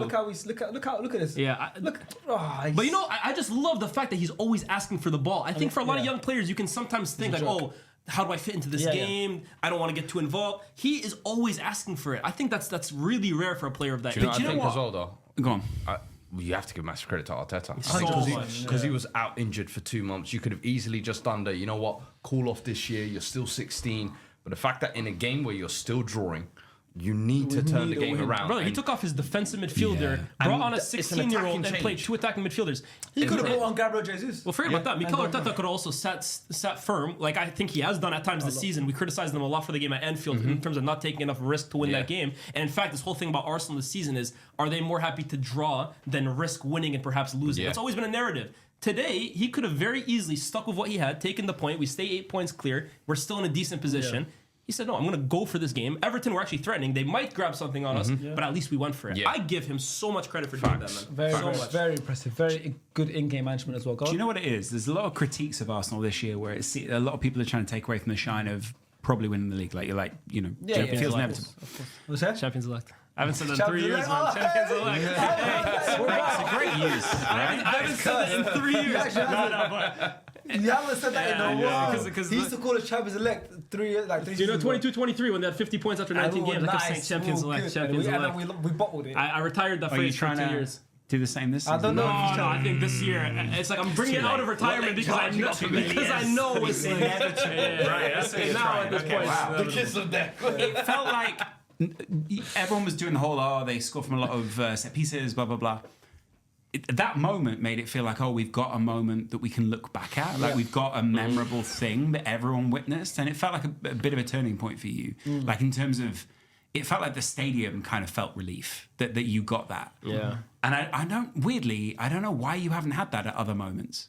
Because they watch the not that games kind with of so season. much stress. Arsenal fans have not been able. Stress. They haven't been allowed to enjoy their title win. Honestly, every game that they lose, it feels like it's the end of the world. Every game that they win, it's like, oh my god. I thought Arsenal fans this year, they need to just enjoy the moment more. And I think they're gonna enjoy it when they get it. But this was the first time I felt like they could just breathe and yeah. I said to my friend, do you know Alex Moneypenny? The guy? Yeah. I said to him, He's been on SDS. Yeah. He's, we're by far the greatest team the world's ever seen. Yeah. But we might bottle it. Like, that's what you guys are like. You always just We don't have these sing little with confidence. caveats. Yeah. And I don't know, I'm not quite, you're maybe two in your head as a fan base. They're an emotional fan. Oh, that's trauma. But they're Trauma. emotional, but they 3 years. they rationalize it's- everything. You said obviously every time we lose, we don't lose much. We've only lost 3 games. Well, yeah. It's every time we draw, it feels like end of the world. facts. You feel, it's not even just Yeah, lose. you're When we right. draw, it feels like It's the in end that way, of the though. world. We drew back-to-back games most recently against Brentford and Wolves, and it felt like the end of the entire world. City just drew back-to-back against 2 relegation battling teams, Nottingham Forest and West Ham. And I've sat here and I've said, look, my main reason why I believe we're going to win the league, and I said this one with only 2 points, gap was 2 points, is not just because I'm confident that we're going to win games and we're more like foolproof, we're harder to beat, you know, we're going to win more games. It's more because I don't think this City team are the same. I don't think this City team are going to go in. I get City have credit in the bank. City are 100%. I'll never discredit them. This is the great Man City, the greatest Premier team I've seen in my adult years. But they don't have Gundogan, De Bruyne. They don't have Mahrez. They don't have these aren't the same players that went and won these kind of games. I was confident we're going to win the league, or I'm confident because City are going to keep dropping points. They've just drawn back to back against Forest and West Ham, and that is why we're going to win the league. Along with the fact that we are the most sustainable. We're playing the most sustainable style of football. Whether it's entertaining or not, it is sustainable. We're hardest to beat, and we can go and win games in any way we want to, right? And I've said this, and I think Arsenal fans need to realise that and stop being so nervous and and enjoy the moment a bit more, like he said, because I don't want to be that fan base, or I'm not going to be that fan. I know a lot of fans will be, where you're stressed for 99% of the season and you're going to be happy for that one day. And I'd rather be happy for the whole, a lot more of the season than just enjoy that one day. Because it's not going to be, the first thing they're going to think at the parade is, I wish I enjoyed this campaign more, man. Like this team was, you know, and I get the style, or the playing style is something that allows you to enjoy it more, and it hasn't been. I think it's the also. best I we've think ever played. also it's PTSD. I always say this. PTSD does have to play in it for sure. An ND, I'm a Raptors fan. I remember when we won the championship. I didn't enjoy a minute of. I didn't enjoy a minute of it until the Kawhi buzzer beater, and then the final whistle and the buzzer in Golden State. Yeah. I didn't enjoy a moment of it. Also because I was stressed, but because there were so many years before that where we were so close, and LeBron just kept crashing us out. So for me, there's always that PTSD of, oh, we're doing well, but when is it going to end? Or these guys are going to screw up eventually. These guys are going to get some way, somehow. I think that there's parallels to it with Arsenal, because the last 2 years, 3 years, you thought, oh, this is our year, this is going to happen, and it didn't. You always live with that in the back of your head now. It's always there. I think And the stakes. Yeah, the stakes have never high. felt. It's never felt like a team has had higher stakes this year than Arsenal. Well, mainly because if you don't win it this year, then everyone goes, well, is it really Arteta's thing? You start to worry the players lose faith in him. If he wins it this year, then Vindication. It's a reset button. Do you think any team has had more pressure on them to win a Premier League than this Arsenal team? I've never. I don't think so. I genuinely think so. I think then again, internally there's never been more happens. pressure. I think Teams there's don't been external pressure. Teams don't finish second 3 years in a row unless your name's Arsenal. We're the only other team that's done it. No one's done it. Yeah. So that also adds to the pressure. It's like you finish second 3 years in a row. It bottled at least 2 of them. You know, so it's like you don't win it 4 years in a row. It's like, damn, is it ever gonna happen? No team comes second 3 years in a row. Only Arsenal. Is the worry also that if you didn't win it this year, then you would go back to being the Arsenal that you really don't want to be, where it's like the banter era Arsenal? Yeah, 100%. I think a lot of people are worried it's about banter era that. at a high level. We just go from, you'll always finish 4th, you'll always finish second, but it's still banter. We still get violent for it because you don't win. You still don't win either way. So that is why That is why the pressure's at an all-time high. Yeah. And it is. We're desperate. That's the word. We're desperate now, and you feel the desperation, because desperation comes with anxiety. It comes with stress. It comes with. But bro, when you overcome it, the way I celebrated that summer, oh my god. When you overcome it, then it's like, wow. It's like the air smells nice. Yeah, but that's why the parade. That's why no one's going to the back and go. He's been to a parade before me in recent years. Last summer, he was at the parade, listened to Adge on a rooftop. 250,000 people. Hey, you lot are going to have a lot, though. We're going to have a million. Yo, You know what's Islington. weird? I looked up the parade route, so I'm making a video. I'm basically going to go and walk the parade route and Before make a the video parade? about that. Before the parade? Or during the parade, yeah. Before the parade. Nice. During the parade, I mean, yeah, everyone's walking the parade. I'll be there. You're gonna be there too. Yeah, I mean, I literally live like 10 minutes away. So does Fu Izzy. He's not Fu's gonna be there there. as well. He lives down the road as well. It's lovely part of town. You guys can have your day, man. I'm staying at home, man. You're not Seriously. going to take Come a on, man. I will be. I'm You're good, an bro. honorary Arsenal Nah, fan. hey, I'm not honorary Arsenal. Oh, The way they're talking to me today, I don't think I'm an honorary Arsenal Champions fan. electro. Come back. You said the words. Come back. I was there from the start. I can't believe in London Yeah. you have such short parades. Yeah, The parades are so short. small. In Liverpool, it lasts like. Did you go to it's Liverpool the whole last year? Yeah, it's hours, Yeah. and it's like the whole. Oh, you were driving the car. Yeah. Yeah. It's the whole day, right? It takes hours and hours and hours. In your area, it's literally like a short bus route. It's really not that far. It's like The small. same in Tottenham. Alright, It's so like, limit roads, that's why. Because parade was London's nuts, busy. man. You can't close the road I too know, much. that's You can't what's close crazy. too many roads. yeah, Because what life still goes on for people. yeah. Whereas in Liverpool, the whole city just shuts down. In Naples, the whole city shuts down. Yeah. In London, everyone else is literally like, boop, boop, let me through. This is terrible, get out of the way. I'm not gonna lie. I think for how I've never been to a football parade. I've You've been to Toronto. I went to the Raptors parade. It was insane. Toronto must have shut down for that, though, right? Bro, Because there was a that's shooting, the whole bro. country. It was f***ing crazy. Okay. bro. They represent the whole You shouldn't country. have taken You took it a little seriously. It was nuts. But I don't know. I just think like the way could've- people they talk could've about called it, truce it's just for gonna, that day. it's gonna be Yeah. carnival. Is it truce? It was Bloods versus Christmas or something. That's some crazy guy, man. I don't care about truce. But I just think the way people talk about, it's gonna be carnival. It's gonna be. Is it? Like, I feel will like be good. parades are No, never really as good as you think they're going to be. I think the Arsenal one could be wild. You reckon? I think you're not gonna be there? I think you hype it so much that when you get there, it's not as. That's like Carnival. Do you know what? If you lot But I think the way they're talking about it's gonna be carnival. I'm like, you know what you lot should Carnival do? had its peak, but like, how long has it been since you've had a parade? 10 years or whatever? 20 years? We've had FA Cup parades, but like Yeah, but not like League a proper parades. one. probably 20 years. Not like a Mickey Mouse one. 20, Like a proper 22. one. Yeah, 22 years. 22 years. Yeah. I've never- I've There's been to generations Africa. of people who are going to bring like Yeah. fresh, Energy. you know, Do you know energy. what's smart? Do you know what you do? From the Emirates to Arsenal Woolwich. Just north to south. We can't do that. Yeah. Knock it down, The police just never allow If you that. really run London, show me. Do you know the Show problem me your is? parade. Do you know the problem is? The route is such a shit route if you have to do that. You're not doing that route if you want to go down to Actually, yeah, Woolwich. yeah. You're not you know doing what's gonna that. be good? What'll be good, I think, is the day. Do you guys play last game of the season at home or away? Away, Palace. Well, you guys should win. Palace. You guys should win it before be a then. bus. But outside no, Palace, but the thing is, look, if we're in Champions League final, the parade will be delayed. I'm even saying, forget that. Hey man, it's looking. Hey, it's not. You gotta overcome that because of this. That's not out of the rules of possible. I'm saying though, It's not. But what's the score in the Champions League? What was that? What's the score? They got a good chance. One. What I was We're saying. coming home. It's a disappointing result for us, but for you. But the league finishes 24th of May, Champions League final. My point is, starts. if you guys win the league before the last game of the season and you lift the league at home on the second Yeah. last day, that day at the Emirates, At Burnley, yeah. during the state, like That's during the Burnley. game, after the game, outside the stadium, that's going to be, I think, a movie. Man. day I think we people are actually going to be win the league, crying, yeah. hugging, Oh, all that stuff. yeah, I'll be a but I mess. think the parade is. Champions League might be different. Hey, That's what I'm Champions saying. League might be different. If we're parading But two Premier If you're League in the parade, final- I don't know, man. Like It'll be big. maybe I'm struggling to conceptualize it, but I just don't think it's gonna be as good as the way people are talking Don't about worry, it. just come through, you'll see. No, I'm busy. I'm busy that day actually. Why are you so down about it? I don't know why you're No, I'm not dumb. I'm not gonna go to my rival. Arsenal are still monumental rivals. I'm not gonna go to their parade, man. What's the hell? Max Townsend have to take a day off school for that, you know. That's poor, man. Why would they do education? What, we don't care about education anymore. That's a weird thing to do. Is he go to school on a Saturday or a Sunday? No, because if the last game is on a Sunday, Mm-hmm. the parade's going to be on the Monday. If we're not in the Wait, Champions League. I would never go to a rivals Is that- parade though. when we were in Nah, a man. couple What? seasons ago when City won the league, we on the last day we were still both teams could have won the league obviously, but all City had to do was win. But if we'd have miraculously won that and City lost, the parade would have been the next day, which was a Monday, and That's crazy. The map was ready and everything. So yeah, but Max Dowman, the kid's still only 11. He's got prompt to think about this summer. Although And pulling GCSE up, results. pulling up to Monday at school with a medal around your neck. He's yo. going to school tomorrow. A lot crazy. first for Max. He's going to school tomorrow. Now, mad days with Yeah. man of match award. He's Yeah, also the youngest player to ever What were have you a all Premier doing at 16? If you can Winning remember Premier that far League. back. Yeah, scoring in the Premier League. Yeah, What was I doing at 16? 16.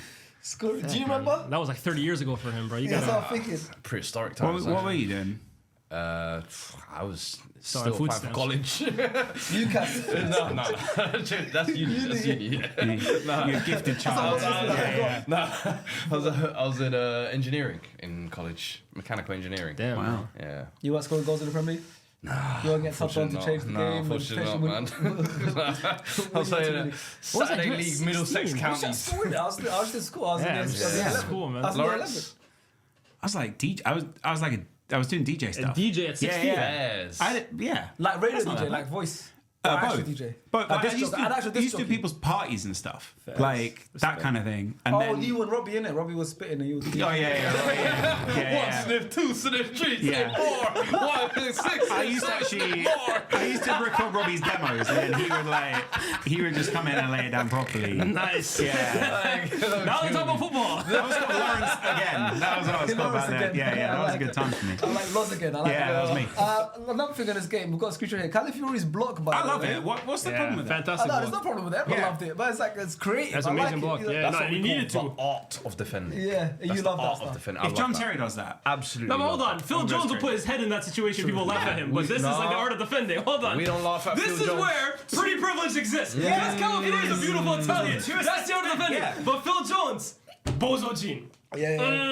I don't know about that, guys. I don't know how I feel about that. Hey man, we don't make the What's rules. CTE for Phil Jones? don't make the man? rules. Art of defending. Another thing I want to talk about though, that early in the game, Kai Havertz got fouled. It wasn't even a penalty. I thought they barely checked it. What's your opinions on that? If you guys seen it, if you remember it, do you think it was a penalty or not? Because at first sight, I didn't think it was a penalty. When they skipped through it, they didn't really look at it. I thought corner. But when I looked at it after the game was done and everything, I was like, damn, that should. I'm not gonna lie, bro. This is kind of a cop-out answer, but I just don't know what to make of decisions anymore, man. Yeah. Honestly, there's some I think are stonewall, and then I'll see ones that are completely opposite that get given, and it just feels. I know we say it every year, but it doesn't feel like it's ever been more inconsistent than it has this season. Like it doesn't make sense. The lines are too blurred. Nah, as to it doesn't what make a any penalty sense. is Yeah, or what isn't. I agree, bro. It's like it depends on who's on the day just deciding it. Like I said, for me, the Cunha thing and Van Dijk thing are similar. One was a penalty and a red card, the other wasn't, and I couldn't tell you which one is right out of the two, just because they get officiated so differently. Yeah. Football, man. It's crazy. It's in a bad place. You know who else did well, I think? Especially second half, Eze. I love He was Eze. letting that shit fly. Huh? Yeah. I love Eze. Taking shots. You like He's him? I love Eze. That was one of his better performances this season. Yeah, I think he's underappreciated. I love Arteta. Look at him. He needs to do more. I think the Arteta stuff. I think Arsenal are a bit overhated right now. A bit. A bit. They're the most hated team in the world, bro. Let's call it what it is. We can't do anything right, They're bro. definitely the most hated team in the world. We can't do anything Really? right. Yeah, they are. I think it's not even close. I'm We not can't gonna do lie. anything. Is there, Bro, a reason, they are- is there a reason for that? From people's disdain of the fans, yes, but I think it's gotten to a point now where it's illogical now. Yeah. When people start saying they shouldn't hand out a medal, that's where for me we lost our minds, bro. Yo, you're not gonna need to hand out some featuring medals as well. Guys like Murillo, Mavropanos. Big up. There's a lot of people that need to get honorary medals that have helped you on this journey. Yeah, why not? Why Thomas not? Frank, 6 points. Come Yeah, on. but that happens to everything. City should have gave Son a medal for missing on purpose the other season, innit? A couple of seasons ago. Hey man, Yeah. Another City, thing, you got you one. know Max Dowman had the same amount of goals as Travis Simmons this season, yeah? In the Prem. Mashallah. Yeah, man. Mashallah. Yeah, bro. Good for him, Wallah. Talk Good about for Travis him. Simmons. No problem. No problem. you think No Xavi problem. Simmons is underappreciated? What? Do you think he's underappreciated? Why are we picking on Xavi Simmons? Why are you stuttering? I asked you a question. Is he underappreciated or not? Why Xavi Simmons is just not appreciated, period. He's on the bench. He is what he is. He's left himself in a position. What He's on the bench. should we be appreciating? What, Xavi Simmons? Yeah. I mean, you want to appreciate Calafiori's looks. Xavi Simmons not handsome? He's okay. You think so? If we're gonna have the conversation. Look, man, Xavi, we'll write this season off. We'll be back next year. Write it off for a £60 million player. We're doing next a year. lot of writing off for signings this season. A lot of money, man. Bro, The rebuild of your squad, if you go down. Hey, why can't are be you as bad doing as that? your rebuild. We though. just picked up a point today. This Yeah, is the start of something new. We have 8 more games, 8 more finals. Don't wish that upon us. You want us here. Do You I? really do want us here. What, in the Premier League? I don't you could want do us without you guys. For me, the thought. Does anyone really mind the Spurs go down? Not really. upset. Even the Spurs are sort of like, well, we got that's a You free see hit for Liverpool go Eze. down, I can't lie. That's a big loss. Yo, I'm not gonna lie. Eze will be scoring 0 It's a goals next free hit for season. Eze. He needs them. You need us. FA Cup, it'll be fine.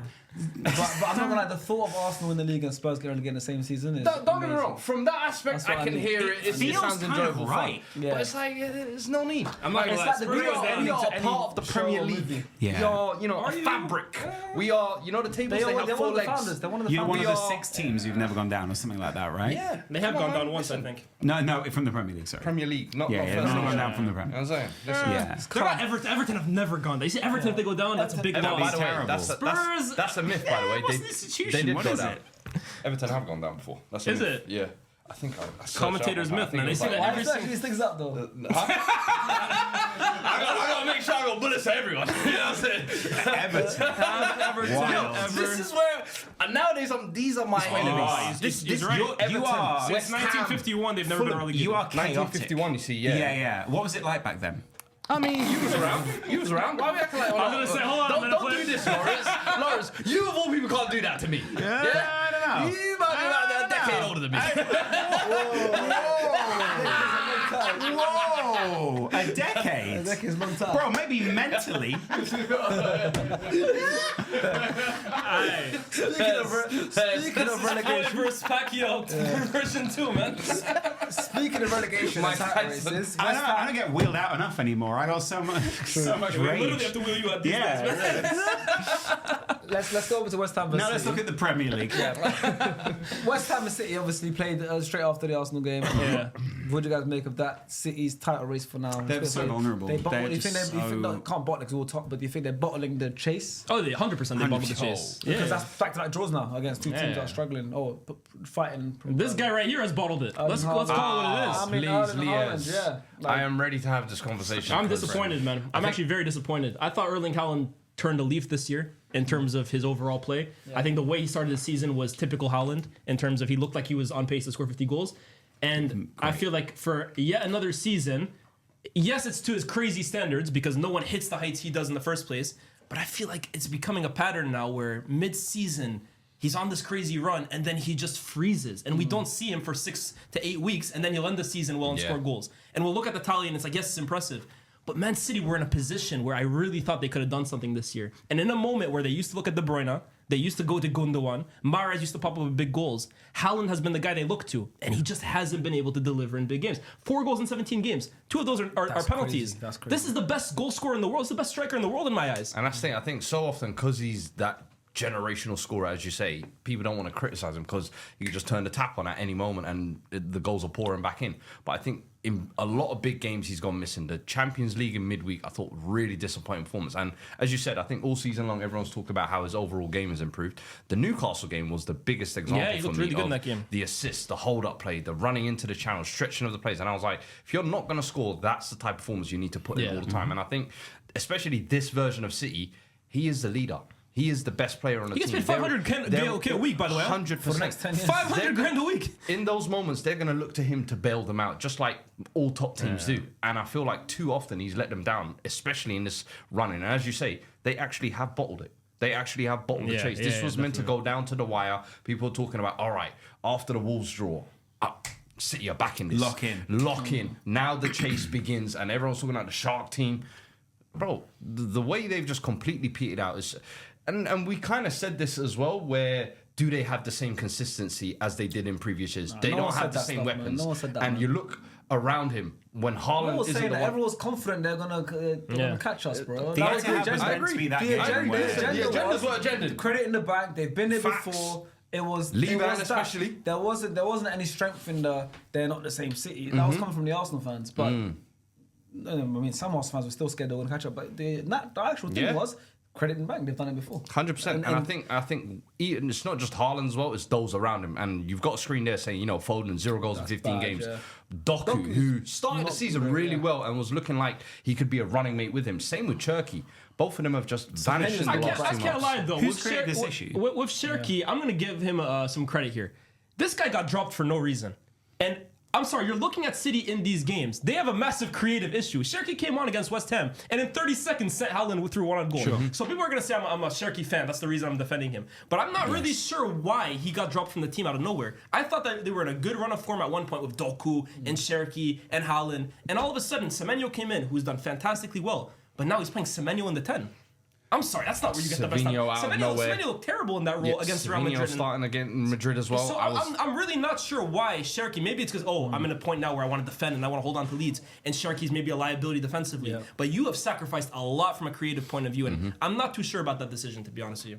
I don't think it's worked out. I agree. I think he's looked bright whenever he's played on the ball, Cherky, which is confusing. How many games in a row has he not started, or is it? It's a few now. He started against Leeds. Do you reckon it's Pep trying to humble him?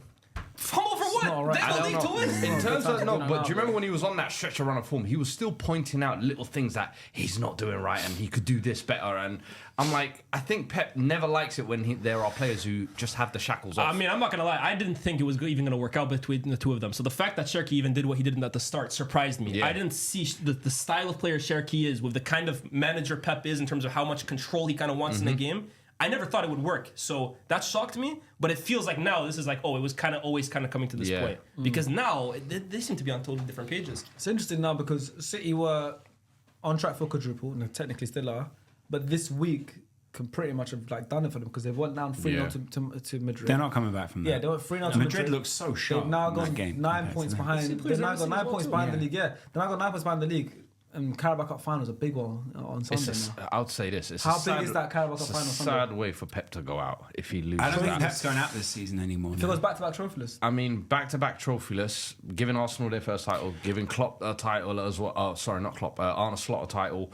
I just think the way going out to the Champions League to Madrid in this type Do of we have fashion. the image? Pep walks away in the way that he wants to. Do we Pep have walks away when do he we have the wants to. picture of him in the stands this game with his head in his Yeah, hands? Oh, where he's got his head in his hands. That for me was the There's depth. one of I love that. That's the Leonardo DiCaprio meme, isn't Send it? me that afterwards, please. He's on the I had an photo. incredible tweet waiting. He's on the photo. No, but the one where he's just like this, he Yeah. just looks depressed. Yeah. That for me was like the defining image of this game. I don't know, man, with Guardiola. I'm He tried always to save face a little bit. He's Said very the title expressive. race is not over. We didn't lose today. We will continue. I think he said before the game though, if they didn't win, then they were out of the That's why title. they asked him about it, and he goes, "Did we lose? No, it's not over." He looks for me like he's losing it a little bit, man. I'm not gonna lie. Yeah. I think personally, I'm always hesitant to go too overboard with criticism about Pep, just because of his cachet, who he is as a manager, what he's done.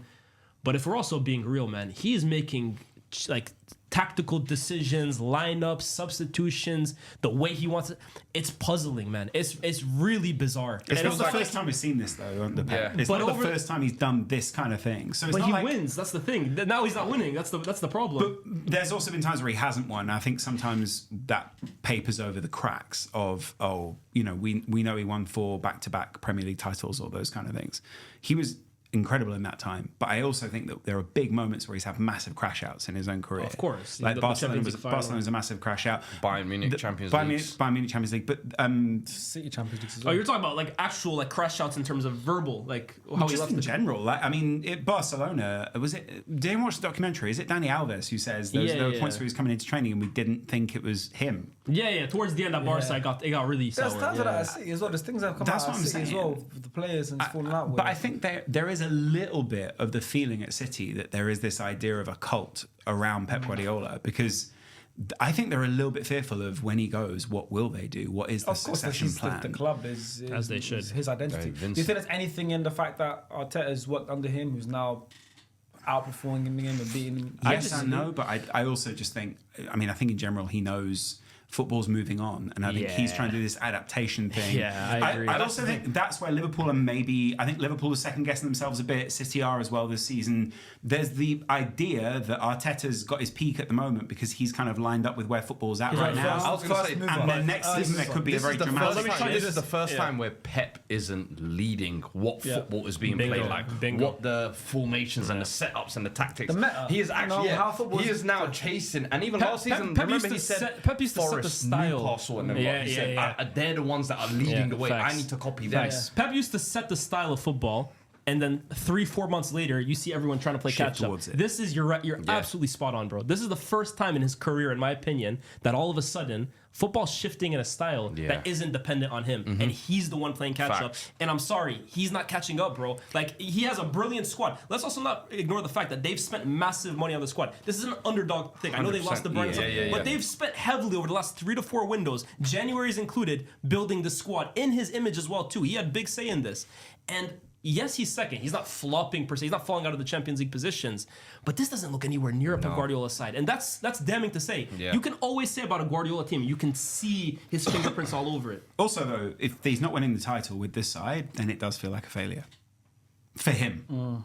He'll judge himself by have I won that or not, especially as what we could have said was, well, at least they're playing beautiful football. No, they're doing neither. And I think the thing with Pep Guardiola is you probably have to do one or the other, because then, well, at least if we're not winning it, then at least we're playing great football. And if they go out in the first round of the Champions League as well, it's not a good look.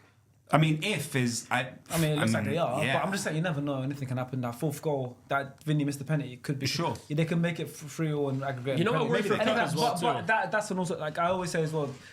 Pep's the greatest, but the Champions League record at City hasn't been great. You know my worry for Pep as well too. The thing is, Fergie went through a period in his career where he didn't win the league for 3 years in a row, which for him is unfathomable, right? 06. 03-06. Chelsea came in, you had the Invincibles.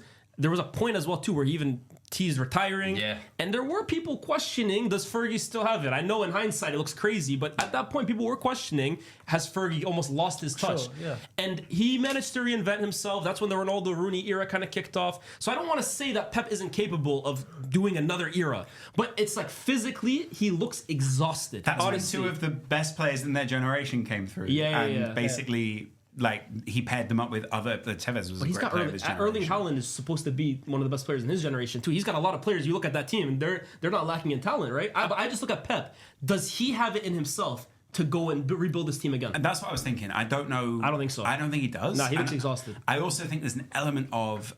I think he was very much in step with the players, and all the players that came in the previous generation.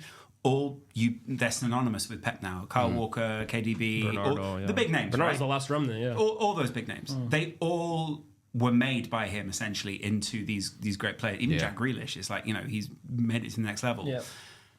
I can't actually see one player in that side where I currently go, yeah, Pep Guardiola makes or breaks you and can take you to another level right now.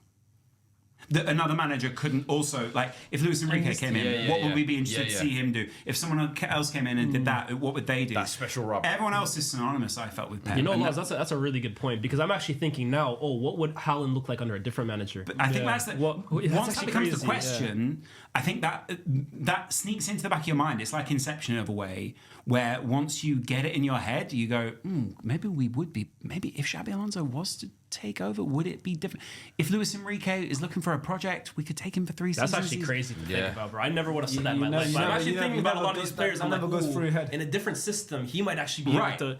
Yeah, That's insane to think about. Pretty much top players. all the players. There's There's not one player. Donnarumma. It's Donnarumma, so it's not like Pep's going to make or break him. If anything, like it's sort of Pep's on Doku. I always think that the midfielders under Pep, like the Nico Gonzalez's and stuff like that, I think that education under Pep is always really good for them. But I hear it, man. A lot like Marmoush. I think Marmoush would look way better in a lot of different teams than the way he's utilized under Pep. Even the way that Rodri's currently being utilised, you would say is not the right way for City to play him. Yeah, They're still using him like old Rodri.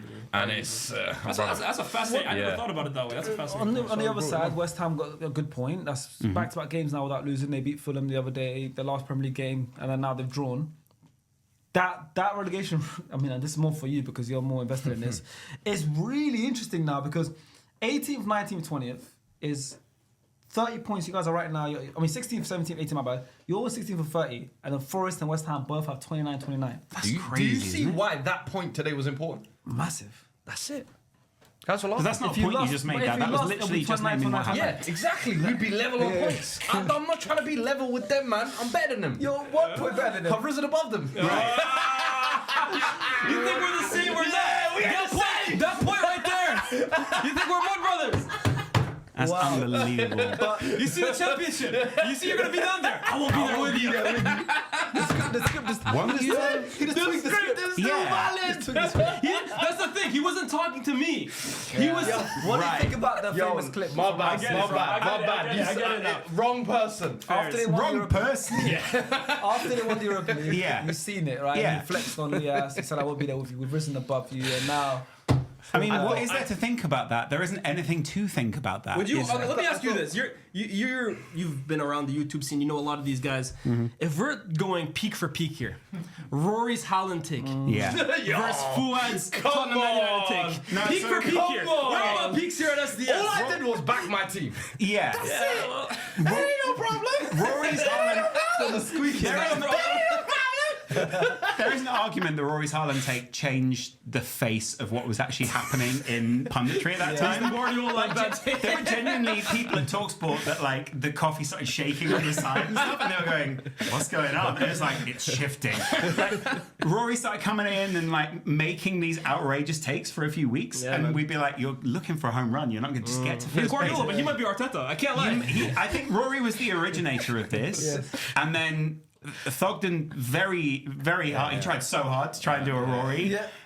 It is good. The problem is, it's just no one gives a shit about what you guys do. No, if they go down, though, if they go down, that might be the worst thing. If they go down, that might be the worst thing. it's pairing. The problem is once in a Haaland then went on to just absolutely eviscerate that. So that was the difference. The fact that you failed backwards is the problem. Yeah. Like, you finished 17th last season. You didn't think you'd ever finish No, once. that's the thing. So I genuinely was. My thinking sort out- behind this year was, I'm getting a new manager in. He still had Amorim. I was like, there's no way Thomas Frank coming in with the way his career has gone. This has to go well. I've just broken my trophy drought. This is the time to move forward. How have we regressed? It doesn't make no We've gone sense. backwards. It makes no sense. So but that's wait, Tottenham so if Hotspur you in a get nutshell. relegated next season, game week 1 is St. Tottenham's Day. The earliest one ever. There's a lie. I can't even say anything. It is. No worries. We'll celebrate straight away. You know the funniest bit about that You clip? can't finish above us. The funniest bit about that clip is if you actually watch it back, I never at once said, "Oh no, United are going to do this." I actually said specifically, "I'm not going to be the one to back United here because I don't trust them." That's what annoys me why he's parading. He doesn't actually say anything. No. But what I did say, but with Spurs, keep that same energy, bro. That's what I always kept saying. Spurs are always that team. They could do really well, but they are very capable of doing exactly what they did. Rookie, bro. So, honestly, guys, right now, this for you guys, do you think they go down? Spurs. I have a bad feeling about Spurs. What bad feeling being that they stay up? No, they're going on. That's my bad feeling. I have a bad feeling they stay up. I have a great feeling if they'll go down, but I have. Ask me I after. still think- I know it's easy to say, but ask me after the Forest game. Yeah. The Forest game for me will make or break. Also, West Ham are going away to Villa next as well, which is also a tough game for them. I know Villa will jump points, but it's also a tough game for them. I'll be honest. I'll be honest. Must watch TV. You can't seem to get a good read of where you're at in the Premier League at the moment. And I think the Champions League showed us that last week, and it probably shows by the time this comes out, right?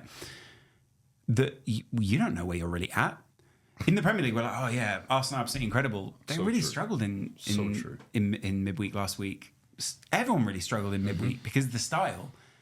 So playing well against Liverpool, is that really that much of an achievement this year? I'd argue it's harder to play Forest than it is to play Liverpool right now. That's a bigger tone setter for me. I also think a big issue for me is your guys have got a lot of egos in there. Of course they're going to raise their game when they go to Anfield. Richarlison was the guy who scored it. Of course he's going to raise his game when he goes to Anfield. You need to do the same when you play these teams that you're meant to beat. Yeah. And you're not doing that. Facts. It's well and good beating Liverpool or drawing against Liverpool. It just feels like a loss to us because you guys are just nothing. But like the whole thing. You guys lost the Wolves the week before. Hold on. They lost 3-0 to Forest at home. Yeah, But that's what I'm saying. nothing. That's what I'm saying. You said that too casually. I didn't like that. It was meant with some venom. It's just we are very low right now. Forest are not in that same mentality. You've got people chasing you. I just worry a little bit that this might mislead people and that, If you lose to Forest and West Ham get anything against Villa, it is long. You know what it is, bro? We're done. This guy right We're here done. is struggling to pay his Still got to electricity play bill. Chelsea. This guy doesn't have a home. That's really what we're talking about. I have a home. You No, just don't know where it you is. live on the street. Just because you don't know Your where it is. home You don't know where it is on the either. street. I know where it is. You go from I know home to where it home is. every night. That's what you do, bro. There's a- Every night it's a new home. I go home. That's what that matters. Someone's home. Homeless shelter. That's where you go, bro. it worries me. Move over to Old Trafford today. Man United. Yeah, no, we have a home. Hey. You're home. Bit leaky, but it's a home. Yeah, we got some rats in there, but it's a home. Why does that suddenly not matter? Do you know what I mean? Why is that Because suddenly they're not a winning games thing? now, bro. The rats are welcome, bro. It's crazy though, isn't it?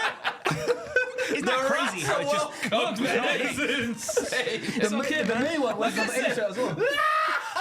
What was it? I said the main rat was number 8. Say no more. He's about to win PFA Player of the Year as well, too, huh? He's about to be the best rat in the league, man. Facts. Look at his face. Yeah, my rat. My rat. Go on, Bruno. Would it be mad if you sold him in the summer? Last summer or this summer? This summer. Yeah, I'd be mad. We cannot sell him this summer. Crazy how it's changed, didn't it? A lot of United fans didn't like him. Him. Now more Cam Cam really didn't like him. I've never hidden this. Yeah. I've always had my qualms about Bruno. There's things about him that it used to annoy me. Seriously.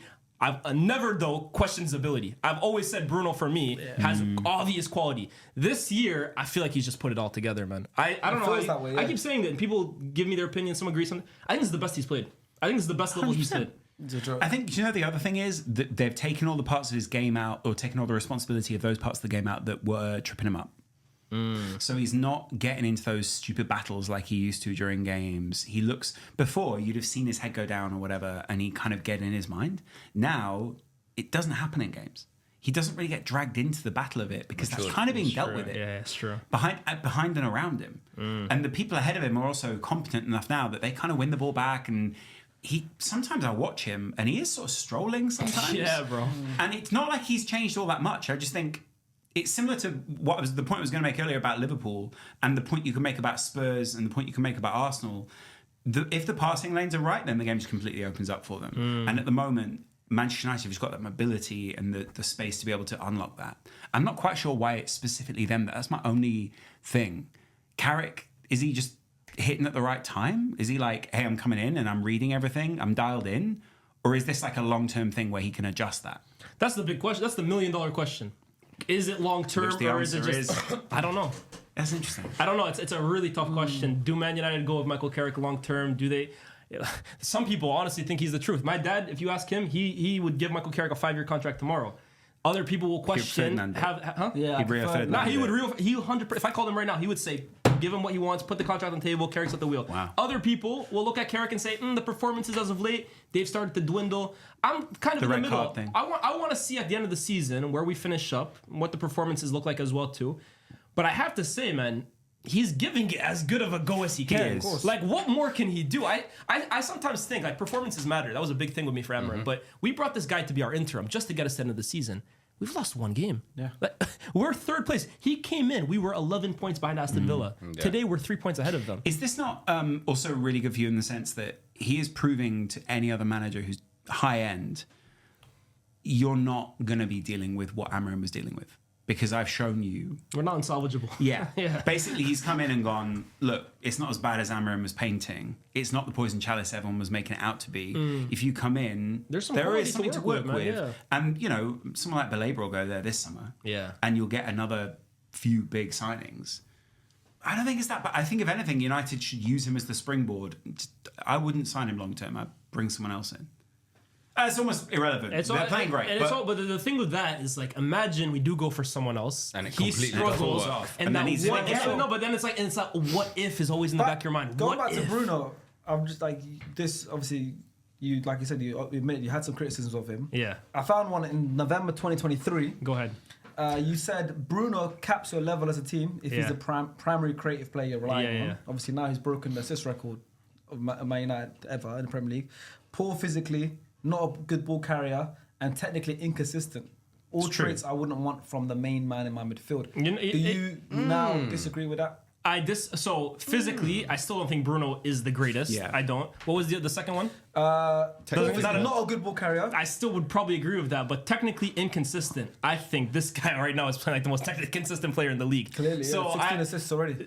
Look, at the time, I'm not going to take back anything I said before because I genuinely, maybe people could You say I said was he harsh. caps your level as a team if he's the primary creative player. At that point, I definitely believe that. The way Bruno has played over the last year or so, I think he's elevated. Who his were the game, other man. creative points in the team at that time, though? This was November 2023. So No, 23, there wasn't almost anyone. Yeah. but He was the only one. I always used to think of Bruno. He was so high volume, and he would try so many passes, and so many would go stray, and then he would start losing his head a little bit. I always felt like your team lives and dies by him, and that's the issue here. But right now, I just think the way he's playing, bro. I think he's playing smart now. He's Like, thinking the game back at a then it was different like, level right as you now, said, man. wine. everything, the Aging like wine. burden He's was on aging him. like Everything fine went through wine, bro. Yeah. Honestly, And I think yeah, the go fact ahead. that you've got better pieces around him, as you mentioned as well, in front of him helps. The fact that But bro, I just think he's playing the game at his own pace now. Yeah, I yeah. think that's really what it is. I felt sometimes like Bruno was in such a rush at times to play. Everything was very hectic. But that's because the whole burden was on him. But the whole Everything was on burden him. still technically is on him,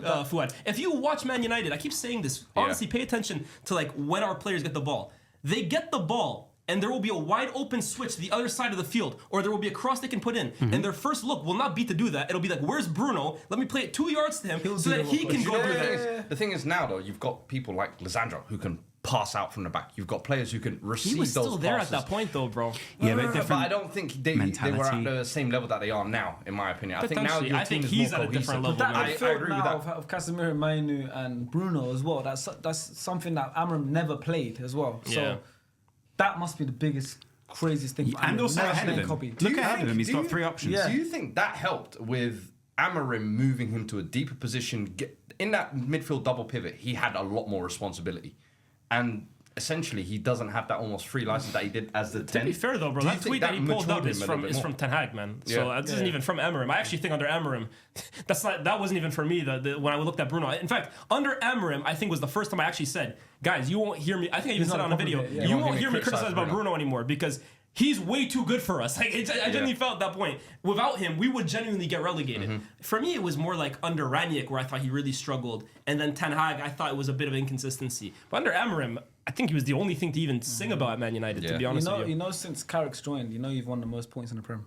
Yeah. 22 points. It helps. It definitely helps. Let's call it what it is. One That we play week. 1 game a week. However, at the same time too, I think people sometimes overlook the fact that it can hurt you a little bit. 100%. Because Your I think players aren't match they're not ready as, all the as time. They're not sharp. sharp. Yeah. You lose sharpness. Like, okay, you get more of a rest, but you also lose Yeah. sharpness. I think it benefits us because we don't have a great squad. But in terms of the sharpness, I definitely feel like it hits us. But also, you can go the other way and say everyone who's playing the Champions League looks exhausted right now, and there's a big thing. In Yeah, I no, if think we were the playing intensity Champions of League the Premier football with this, the way our squad is currently combined, You'd be we dead. would be done You'd be because seventh, eighth. I think Carrick only really trusts 13, 14 Exactly. players maximum. And also, Yeah, you he's ain't played in slotted. 2 weeks now. Yeah, but So that's what I want to go game week. Your last game But 2 was weeks for me is too much. 4th of It's too March. much now. It's bad. Yeah, I think it's that's too much. bad. Yeah, yeah. But maybe I they're can see it chomping both at the ways. I bit can see when it they both get ways. back, that they're excited, like they know if we just continue this and we're in the Champions League next. What's great about this is there's such a clear goal for you guys. Yeah. It's We get have, into the we have Champions 8 League. finals. We have 8 finals. To play. Literally. Yeah. I mean, you don't even really, if anything, you've got kind of 8 quite semi-finals almost. Yeah. They don't feel like finals Yeah, you're because pretty much. It looks like you're pretty much in the safe. I think this game solidified it for us. I know Yeah, I mathematically, agree. of course not, but I felt this game right here. If we beat Villa to go above them, I'm pretty confident that we're Chelsea going to get goes there. wrong With way. Villa, by the way.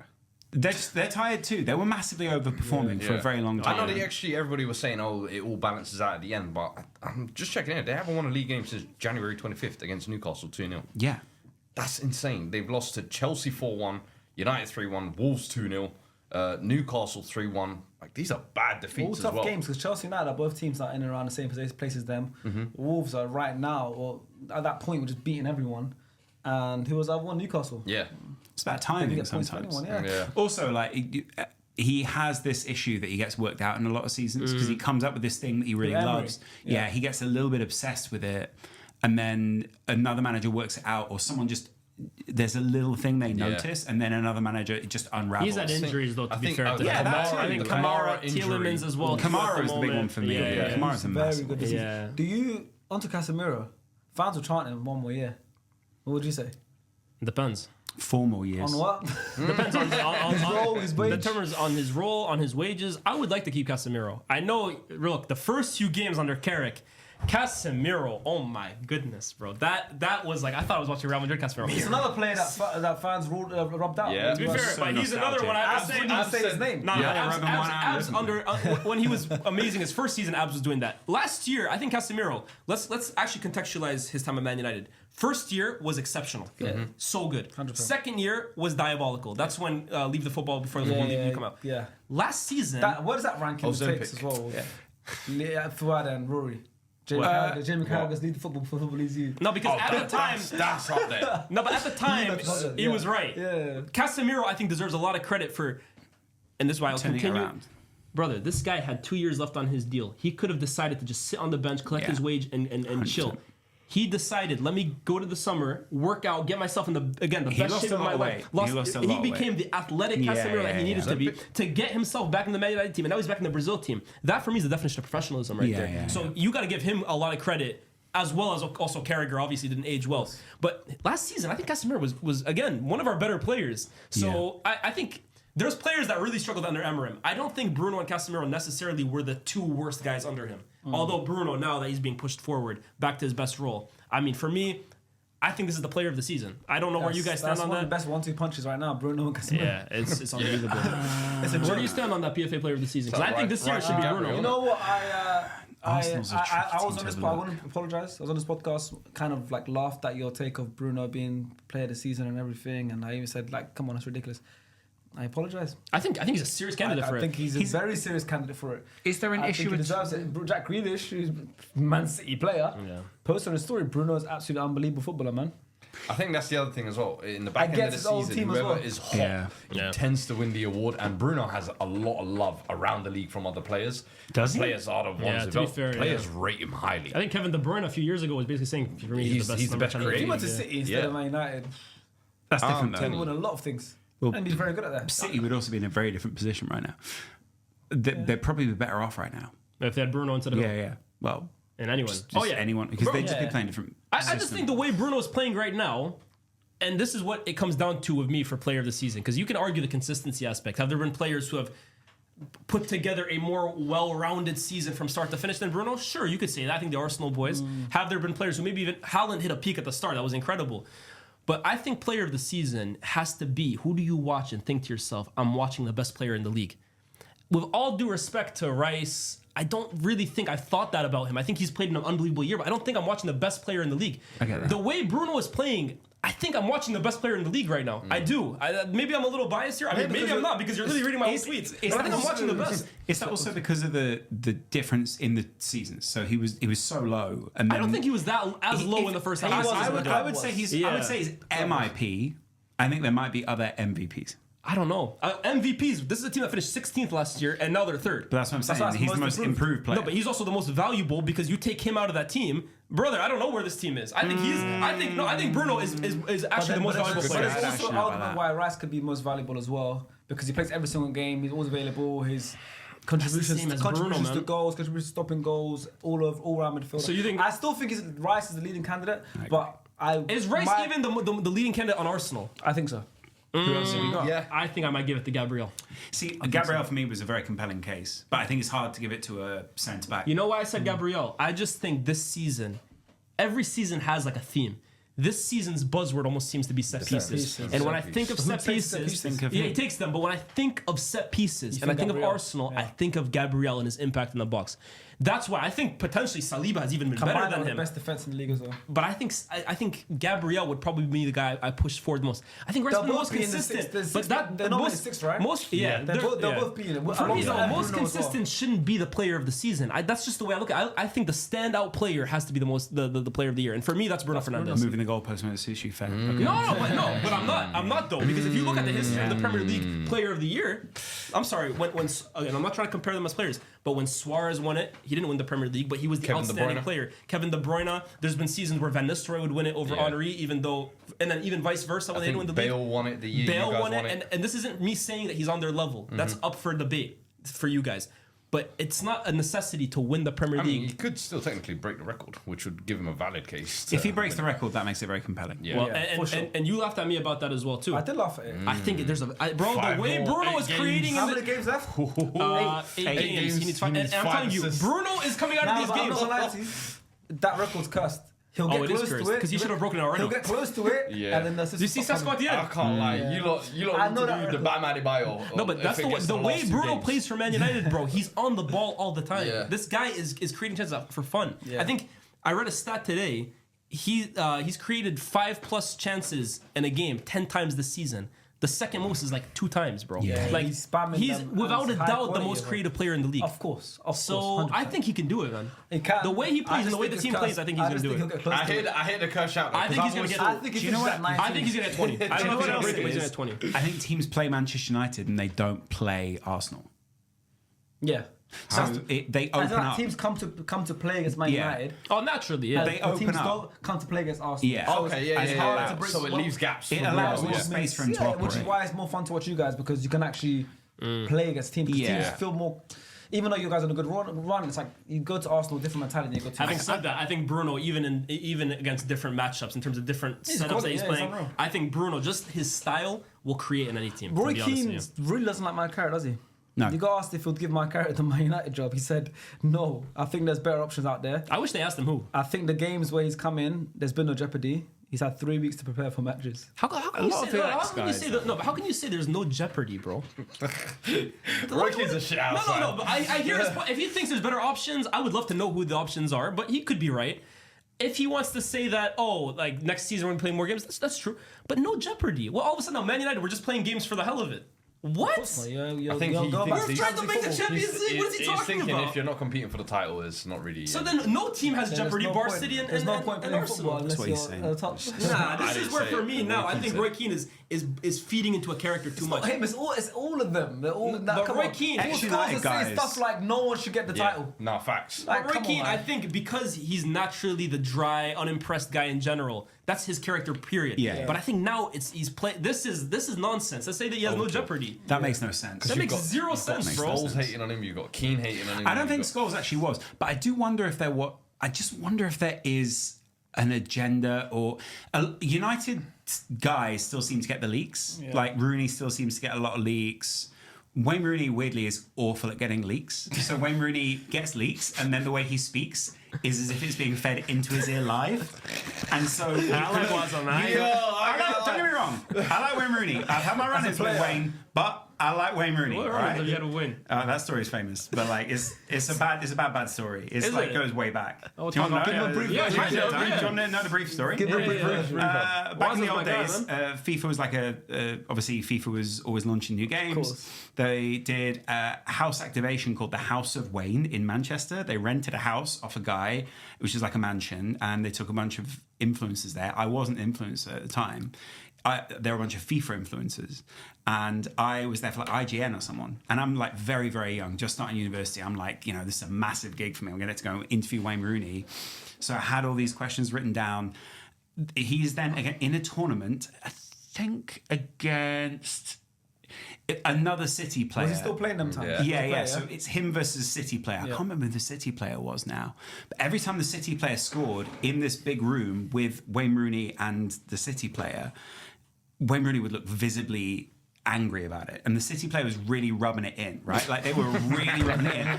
But Paul Stratford, his agent, was also there. I'm pretty sure it was Paul Stratford. It was someone who was like a handler for Wayne.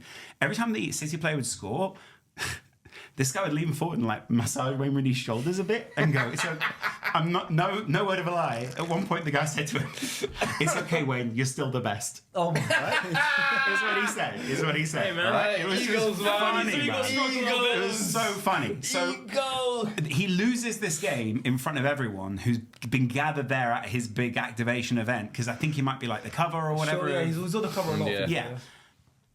Immediately after, I then have to go upstairs and interview Wayne Rooney. And they march Wayne Rooney upstairs. The kid, who is the father's kid in this house, is a massive Wayne Rooney fan. He's got posters of Wayne Rooney all over the walls and everything. They take him into that room, and Wayne just goes, "Yeah, cool." Like, Don't give two shits. Like he's so furious. He's just lost this game. Real one, man. And Real one. But also, it's Wayne Rooney. Like, what are you expecting Wayne Rooney to do? Walk in and go, bro. no way! He's not going to do that. He's one of the most monosyllabic people in the world at that time. It's basically like What was that word? Sorry. monosyllabic. So he just says like one syllable answers, I right? like that. I'm gonna take that. Monosyllabic. I've never heard that. Monosyllable. Basil's gonna think you're speaking in an alien language. Okay. I then get the interview with Wayne Rooney, and for so many of the questions, he just goes, "Don't know." Don't know. He don't care. He's still reeling. Bear in mind, I've sent like You 12 prepared, questions, yeah. and that's all we get. So I go, okay, well, what about this? And the agent from the back of the room goes, "That wasn't on the list." And I'm like, I've used bro, that. give me a no break here. answer. Like, give me something. So I'm like, so who's the worst in the England camp at FIFA? Yeah. Not on the list, don't answer. So we get through this interview. At the end of it, like, I'm fucking devastated. And I have to walk over to him and be like, "Oh, thanks for that. Thank you so much." I walk out and the agent goes, "That was terrible." So in the hallway, in front of everyone, bear in mind, it's like a big mansion, but a tiny little hallway. Yeah. He walks out and the agent gets like that far away from my face. And he goes, "Next time you do your fucking job." And I was just stood there like, and the PR guy walks out. The PR guy was managing a whole event and he goes, "Ooh, you're in trouble." Oh, mate. So I get on, I'm literally stood there like, my young career is over. I'm never going to work in this industry again. And I remember just being devastated. Like, I couldn't believe Is this it. interview out there? No. So that was the thing, is it never, it then goes through approvals. Yeah. They just never approved it. And I never got another job at IGN. They basically never sent me anywhere ever again. And I remember at the time being like, well, and because at the time when you're starting, you think everyone in the industry knows that you've not nailed this interview. Yeah. No one cares. But like, I remember being on the train and the guy being like, you are in big trouble. This PR Who goes, are you working with, bro? Yeah. horrible, man. So biggest villains, bro. It's so hard, man. You're going back to being a DJ. It was honestly, it was so bad. Just bullies, man. But Wayne Rooney now, high school bullies. Wayne Rooney now, he gets a piece of information and he passes it on. Like, he literally just, like, he hears Mo Salah's going to leave or he hears Mo Salah's unhappy or something. He goes, yeah, he's really unhappy. And everyone else goes, wow, yeah, great, thanks for that, Wayne. Yeah, Great yeah, input. Me, I had a good experience with Wayne Rooney, Yeah, Wes is good, but football's his thing, isn't it? Yeah, definitely. He's also apparently he's like a really amazing guy off camera now. Like, he's like a bit more, Yeah, I met him with Charismatic. off camera. Funny Just guy, an man. unbelievable football player. Chelsea versus Newcastle. The last Hold on, game. before we go, PFA finish Player it. of the Season. Who do you guys have Wayne Rooney.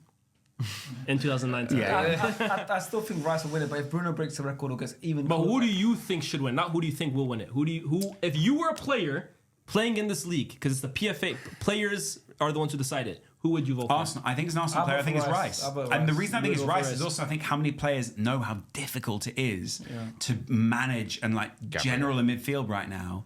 And I think maybe then even more credit to Bruno, but I still think people go Rice. Yeah, But there might be quite a few people who hate Arsenal, so maybe they won't. but not players, that man. way. Players will, I'd like to see a centre back win it, man. players will respect us. Gabriel. Gabriel to win it. Yeah. I'm going Bruno, man. You?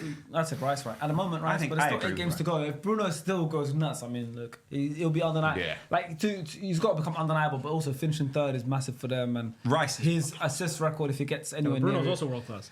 Yeah, but I think Rice is so consistent. He's played in multiple competitions this year. He's just been. Yeah, but it's a Premier League award. Nobody care about Champions League. Multiple competitions. That's why people say, "Oh, Bruno's only played 40 games." Well, yeah, I mean, he's playing in the Premier League. That's all that matters. I don't give a shit. We didn't care about cup against Grimsby. I don't want to upset you. I don't want to. yeah, move on to the Chelsea game.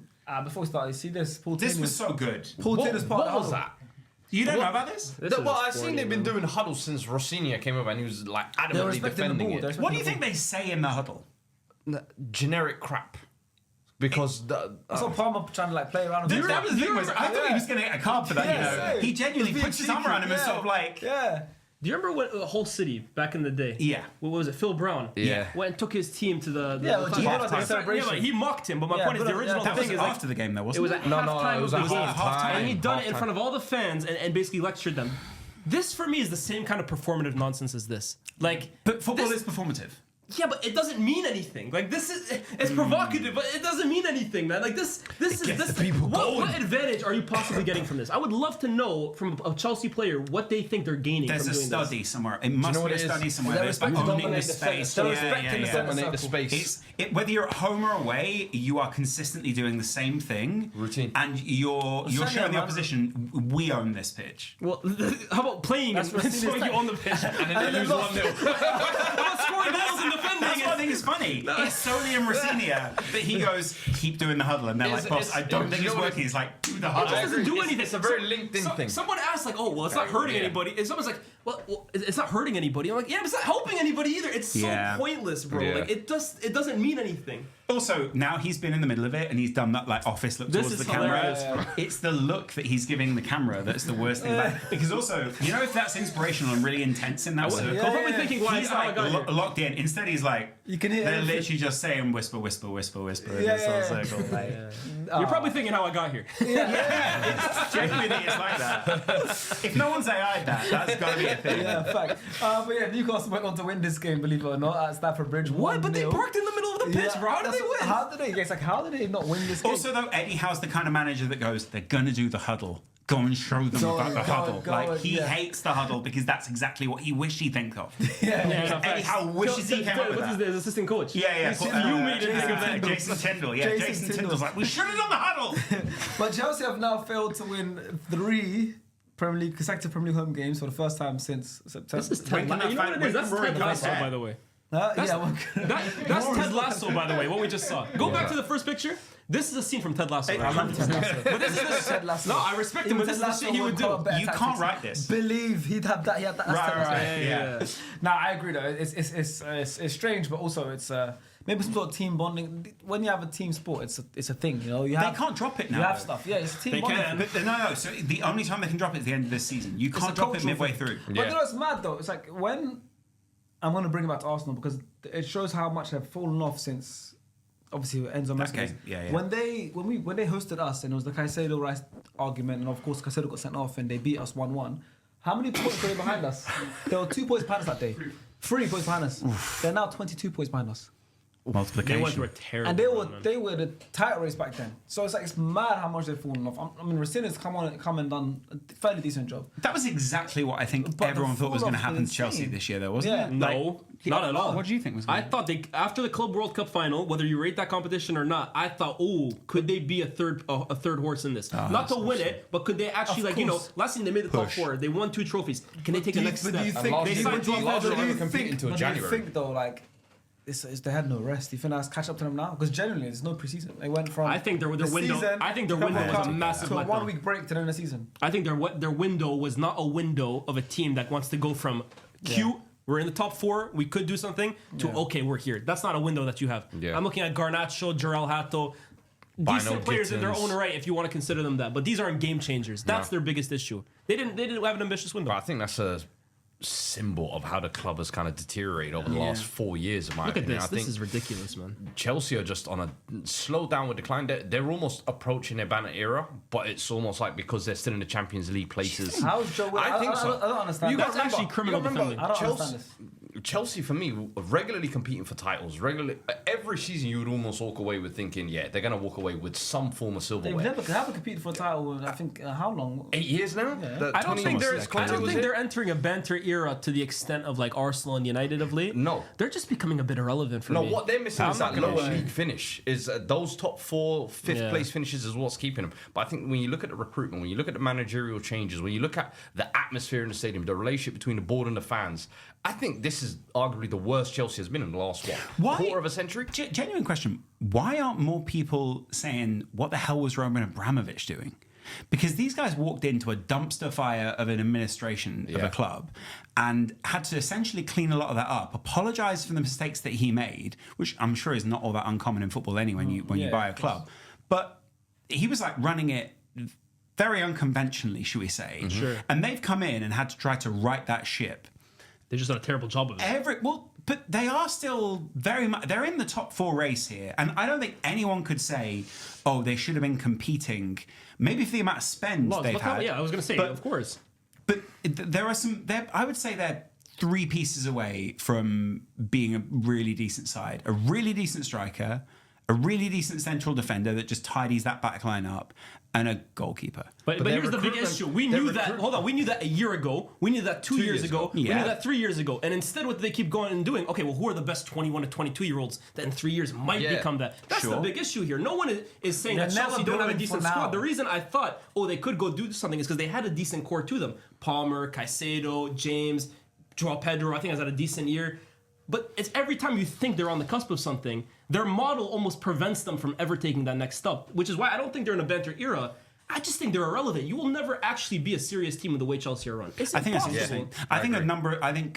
I wonder if basically they gave this manager the opportunity to just get a little bit of experience, and he was always seen as a transitional piece they could swap in and out. I think you're giving him too much credit. And see, I think the coverage at the moment, to me, feels a little bit reductive of the way they are. And I know he gives a lot of interviews and he talks about, I was the sporting director for a summer. That's just American culture. It's the way it is. But I think they hired him because it's the easiest appointment to make for them. He was literally at their sister club. He's good friends. Yeah, but He's that's at my point. Strasbourg, yeah. No, but what I mean is, like, that to me makes sense if you're going to talk about moving different pieces around, doing all this kind of stuff.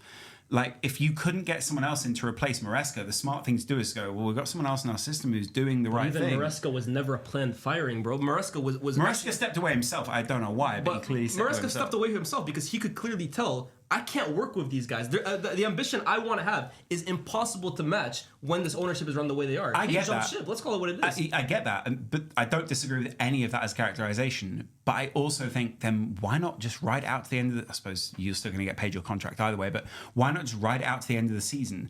I think Maresca got another opportunity and jump ship. Or was like, hey, you know, the Manchester United job might be free soon, and if you're available... I mean, there were rumors linking him to City, which is yeah, potential. But the City thing, I don't think they're getting enough credit for... There was a lot of money that was just missing at Chelsea at one point. But that's a long time now, man. That's not 6 years. Like 6 years is... But they've gone in and spent 100 million on Enzo. As far as I'm concerned, that's burning money right there. Like that's as bad a financial decision on players like this as Abramovich did. At the very But Caicedo... Yeah, Caicedo's been a good signing. He's been one of like 4 good signings I can really say, like surefire successes that Chelsea have made. The other ones, you're looking at them, I'm like... Bino getting 60 million. Bino getting 60 million, Garnacho 40, you're looking at Delap 40, like it's a lot of... They're burning money here. Like they're spending a lot. I get that. I still just think there's a lack of credit that just keeping them even near competitive is... I think that's a relative achievement. Didn't they take them over with no debt? Yeah, Didn't Abramovich clear the debt before he left? Apparently, I don't know much about. Yeah, but I mean, then they came in and got to look at the books, and they've since had to apologise for money just not being in those books. All these like weird little Because I don't think details. Chelsea was self-sufficient. Right. If that makes sense. It was run on Abramovich's So money. clearing the debt wasn't really the issue. That was just an administrative issue rather than the actual issue. And I don't understand why more people aren't like, he left us in a terrible position where we were essentially on the edge of nothing. If these guys hadn't come in and bought us, who knows? Like, it could have been some other asset stripper. It could have been anyone else. At least they're still competitive, relatively. What's competitive for Chelsea at this point? You're right. Relatively for them, it's competitive if they're making the Champions League. But that, for me, when you look at what Chelsea, like you said, what Chelsea have been over the last 25 years, that's not competitive. Yeah, but Fans when you can't- then fans get can't a look accept under that. the hood, yeah, but then when you get, sorry to talk over, but you then get a look under the hood, and it's like, why are we being competitive? Well, we've been run in an unsustainable way. But now they're which being was run sustainably. Would you agree? being run sustainably. Right at the current moment, they're being run sustainably. I would agree with that. Would you? Right now, they're being run sustainably. As far as we know, I mean, they obviously all the debts and the recently filed tax returns, whatever you want to call 600 them, million loss don't or look whatever. amazing. Yeah. But in essentially, they run sustainably. At the current moment, their business model isn't to go and spend crazy wages on players. It isn't to spend crazy money on aging players. They're trying to do their resale thing as well too. For me, that's a sustainable way of running a business compared to at least what they took over. But what I'm trying to say here, I don't necessarily disagree. But the way they're going about things will never win you anything. No. Never win you anything serious. In They're my not opinion. building. Ever. They're never building to win now, and they're always building to win in the future. But they're always. But that future will never come. They're always a couple years away from being. I get that, but like, and it's just never gonna work. And the players are like, before they're not signing ready-made players. From my a point would financial be- point of view, my last point. From a financial point of view, yeah, they deserve more credit for sure. But are they running a business or are they running a football club here? Both, right? So from the financial side, well done. From the footballing side, I'm sorry, Chelsea over the last few years have been just there for me. I agree. 6 years is actually not that long in football for a brand new ownership that have never owned they've won a the football club Conference before. League and Super Cup. No, Club World Cup. World Cup, yeah. I mean, They won a couple trophies. I don't They even won think. anything domestically in that time.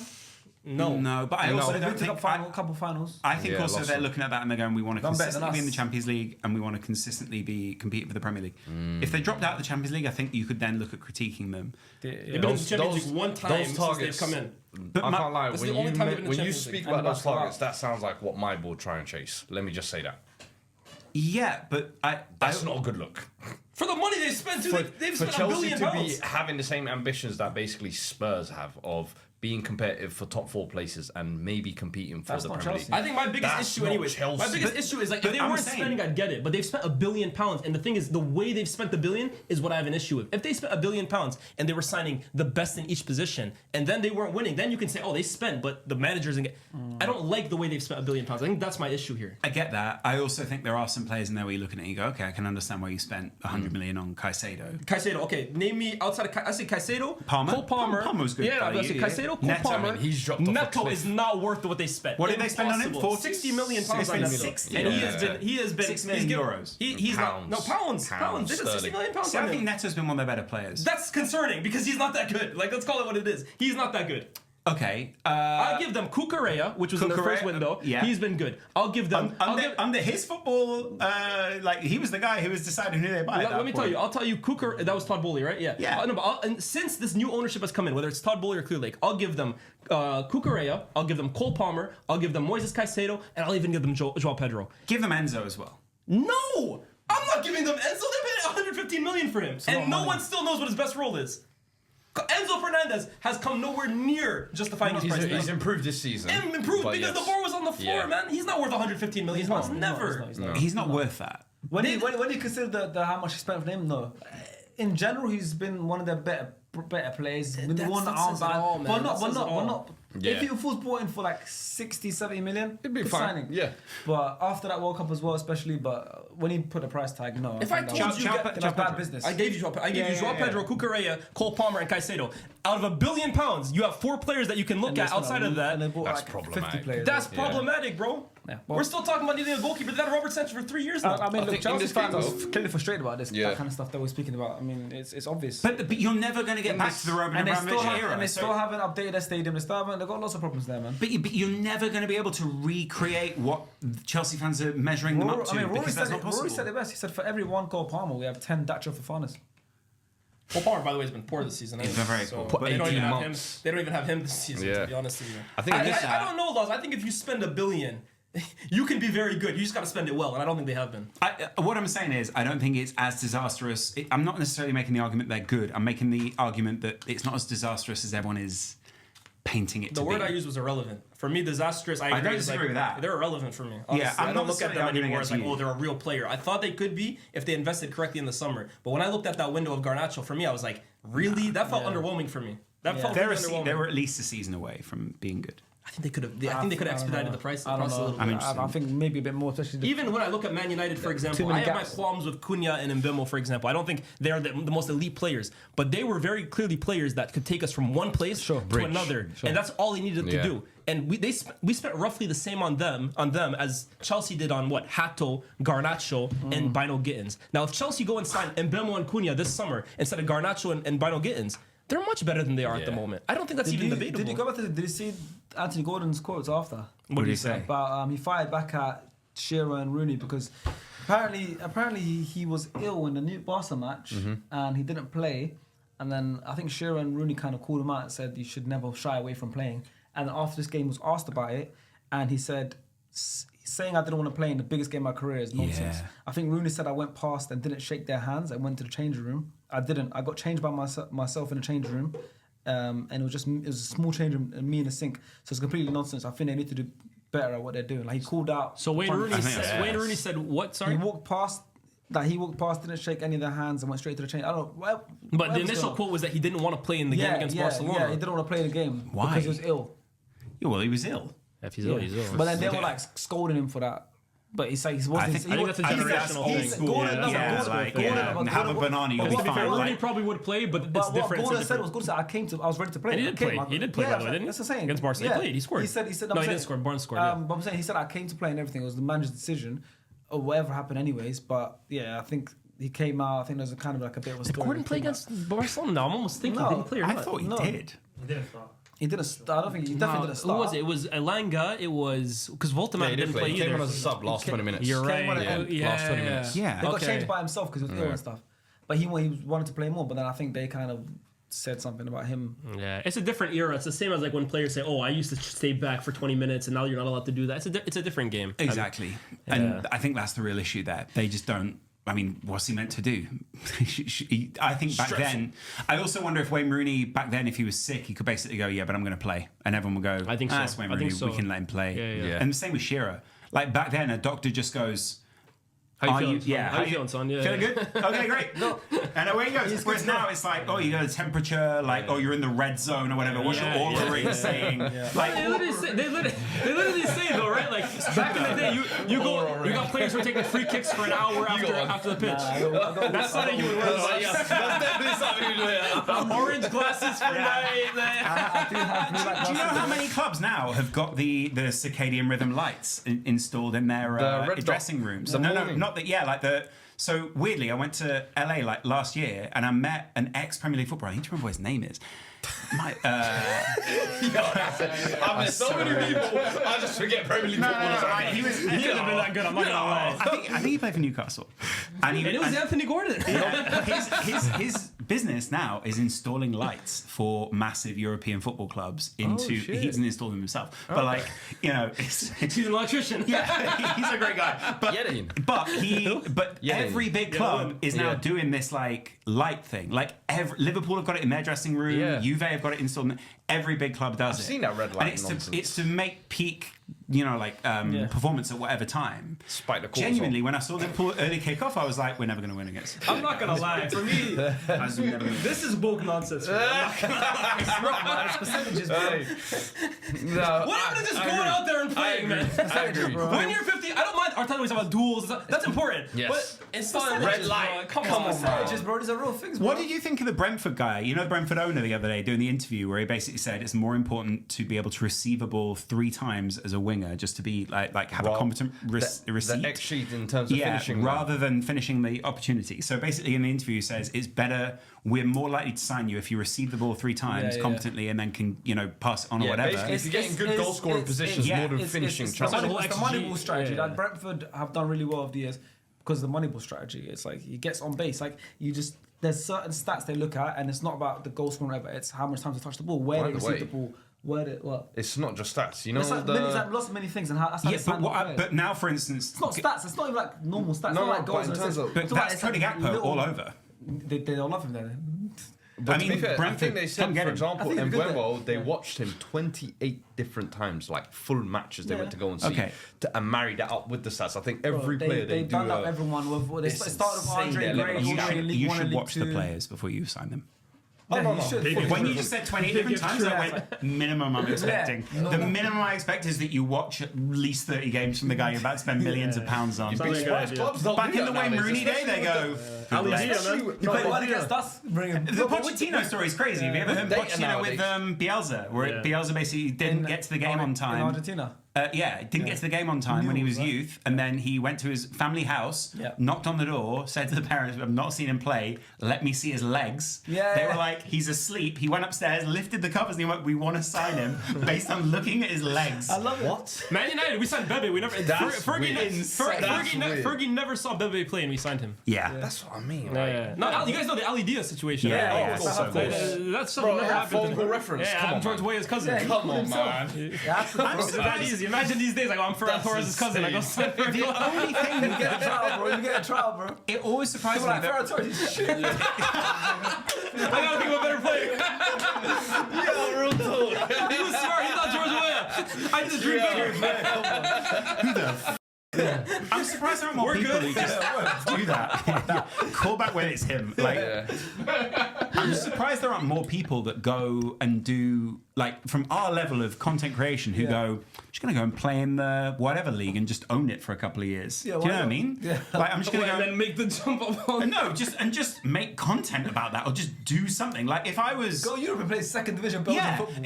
if I had 1 million followers or whatever, fair, I would genuinely be like, I'm going to go and play in the Bermudan division for a year. Be pro, and, yeah, it's a good- Yeah, and just live. I'm living in Bermuda. I'm a professional footballer. I'm making content, so Yeah. I can still make all my content. Yeah. And all I'm doing is playing in Bermuda. Why don't more? I don't get why more people great don't You do stay there that. long enough, you can get Bermuda not international, bro. Great job. Great. You stay there long enough, you got a visa, you can play for the council. Bermuda is one of the most beautiful places in the world. I just think you'd like Bermuda. If Bermuda paid me to promote them, I would. I've been to So basically, this is business plan for the next year. They've got 16 of the most beautiful beaches in the world. The Bermuda Triangle doesn't exist anymore either. Genuinely, I've been there twice. Both times it's just Really nice, yeah. amazing place. Oh, check it out, man. I can't believe you've never been. You strike me as the kind of person that would go to like Bermuda. He's or been Turks and something Caicos. yeah. Well, Turks and Caicos. Anyway, JC's mentioned in a song. He's like, oh, must visit. I can't say what other island he's been to, but we all know. He was very young at the time. Knew I recognised that face. All right, guys. I mean, we're gonna close Who's it Bill off. Clinton looking at you? Wait, are we accusing me of doing all this? I said no such thing. What are we talking about? We're going to wrap it up here, guys. Hope you guys enjoyed it. It's been a great weekend of footballing action. Next weekend's roundup actually is going to be headlined by the Carabao Cup final. And of course, there's also still a Premier League weekend. So while these bums all playing Premier League football, we're playing in the final. So we'll be talking about that amongst their Premier League games. And there's some big 6-pointers going on, so that's a big one as well. Yeah. So we're back for the next roundup next week. Also, in between then, we've got Baller League tonight, time video, and also other videos coming up for you guys. So it's going to be a big week. We'll see you guys soon. Come on, Arsenal.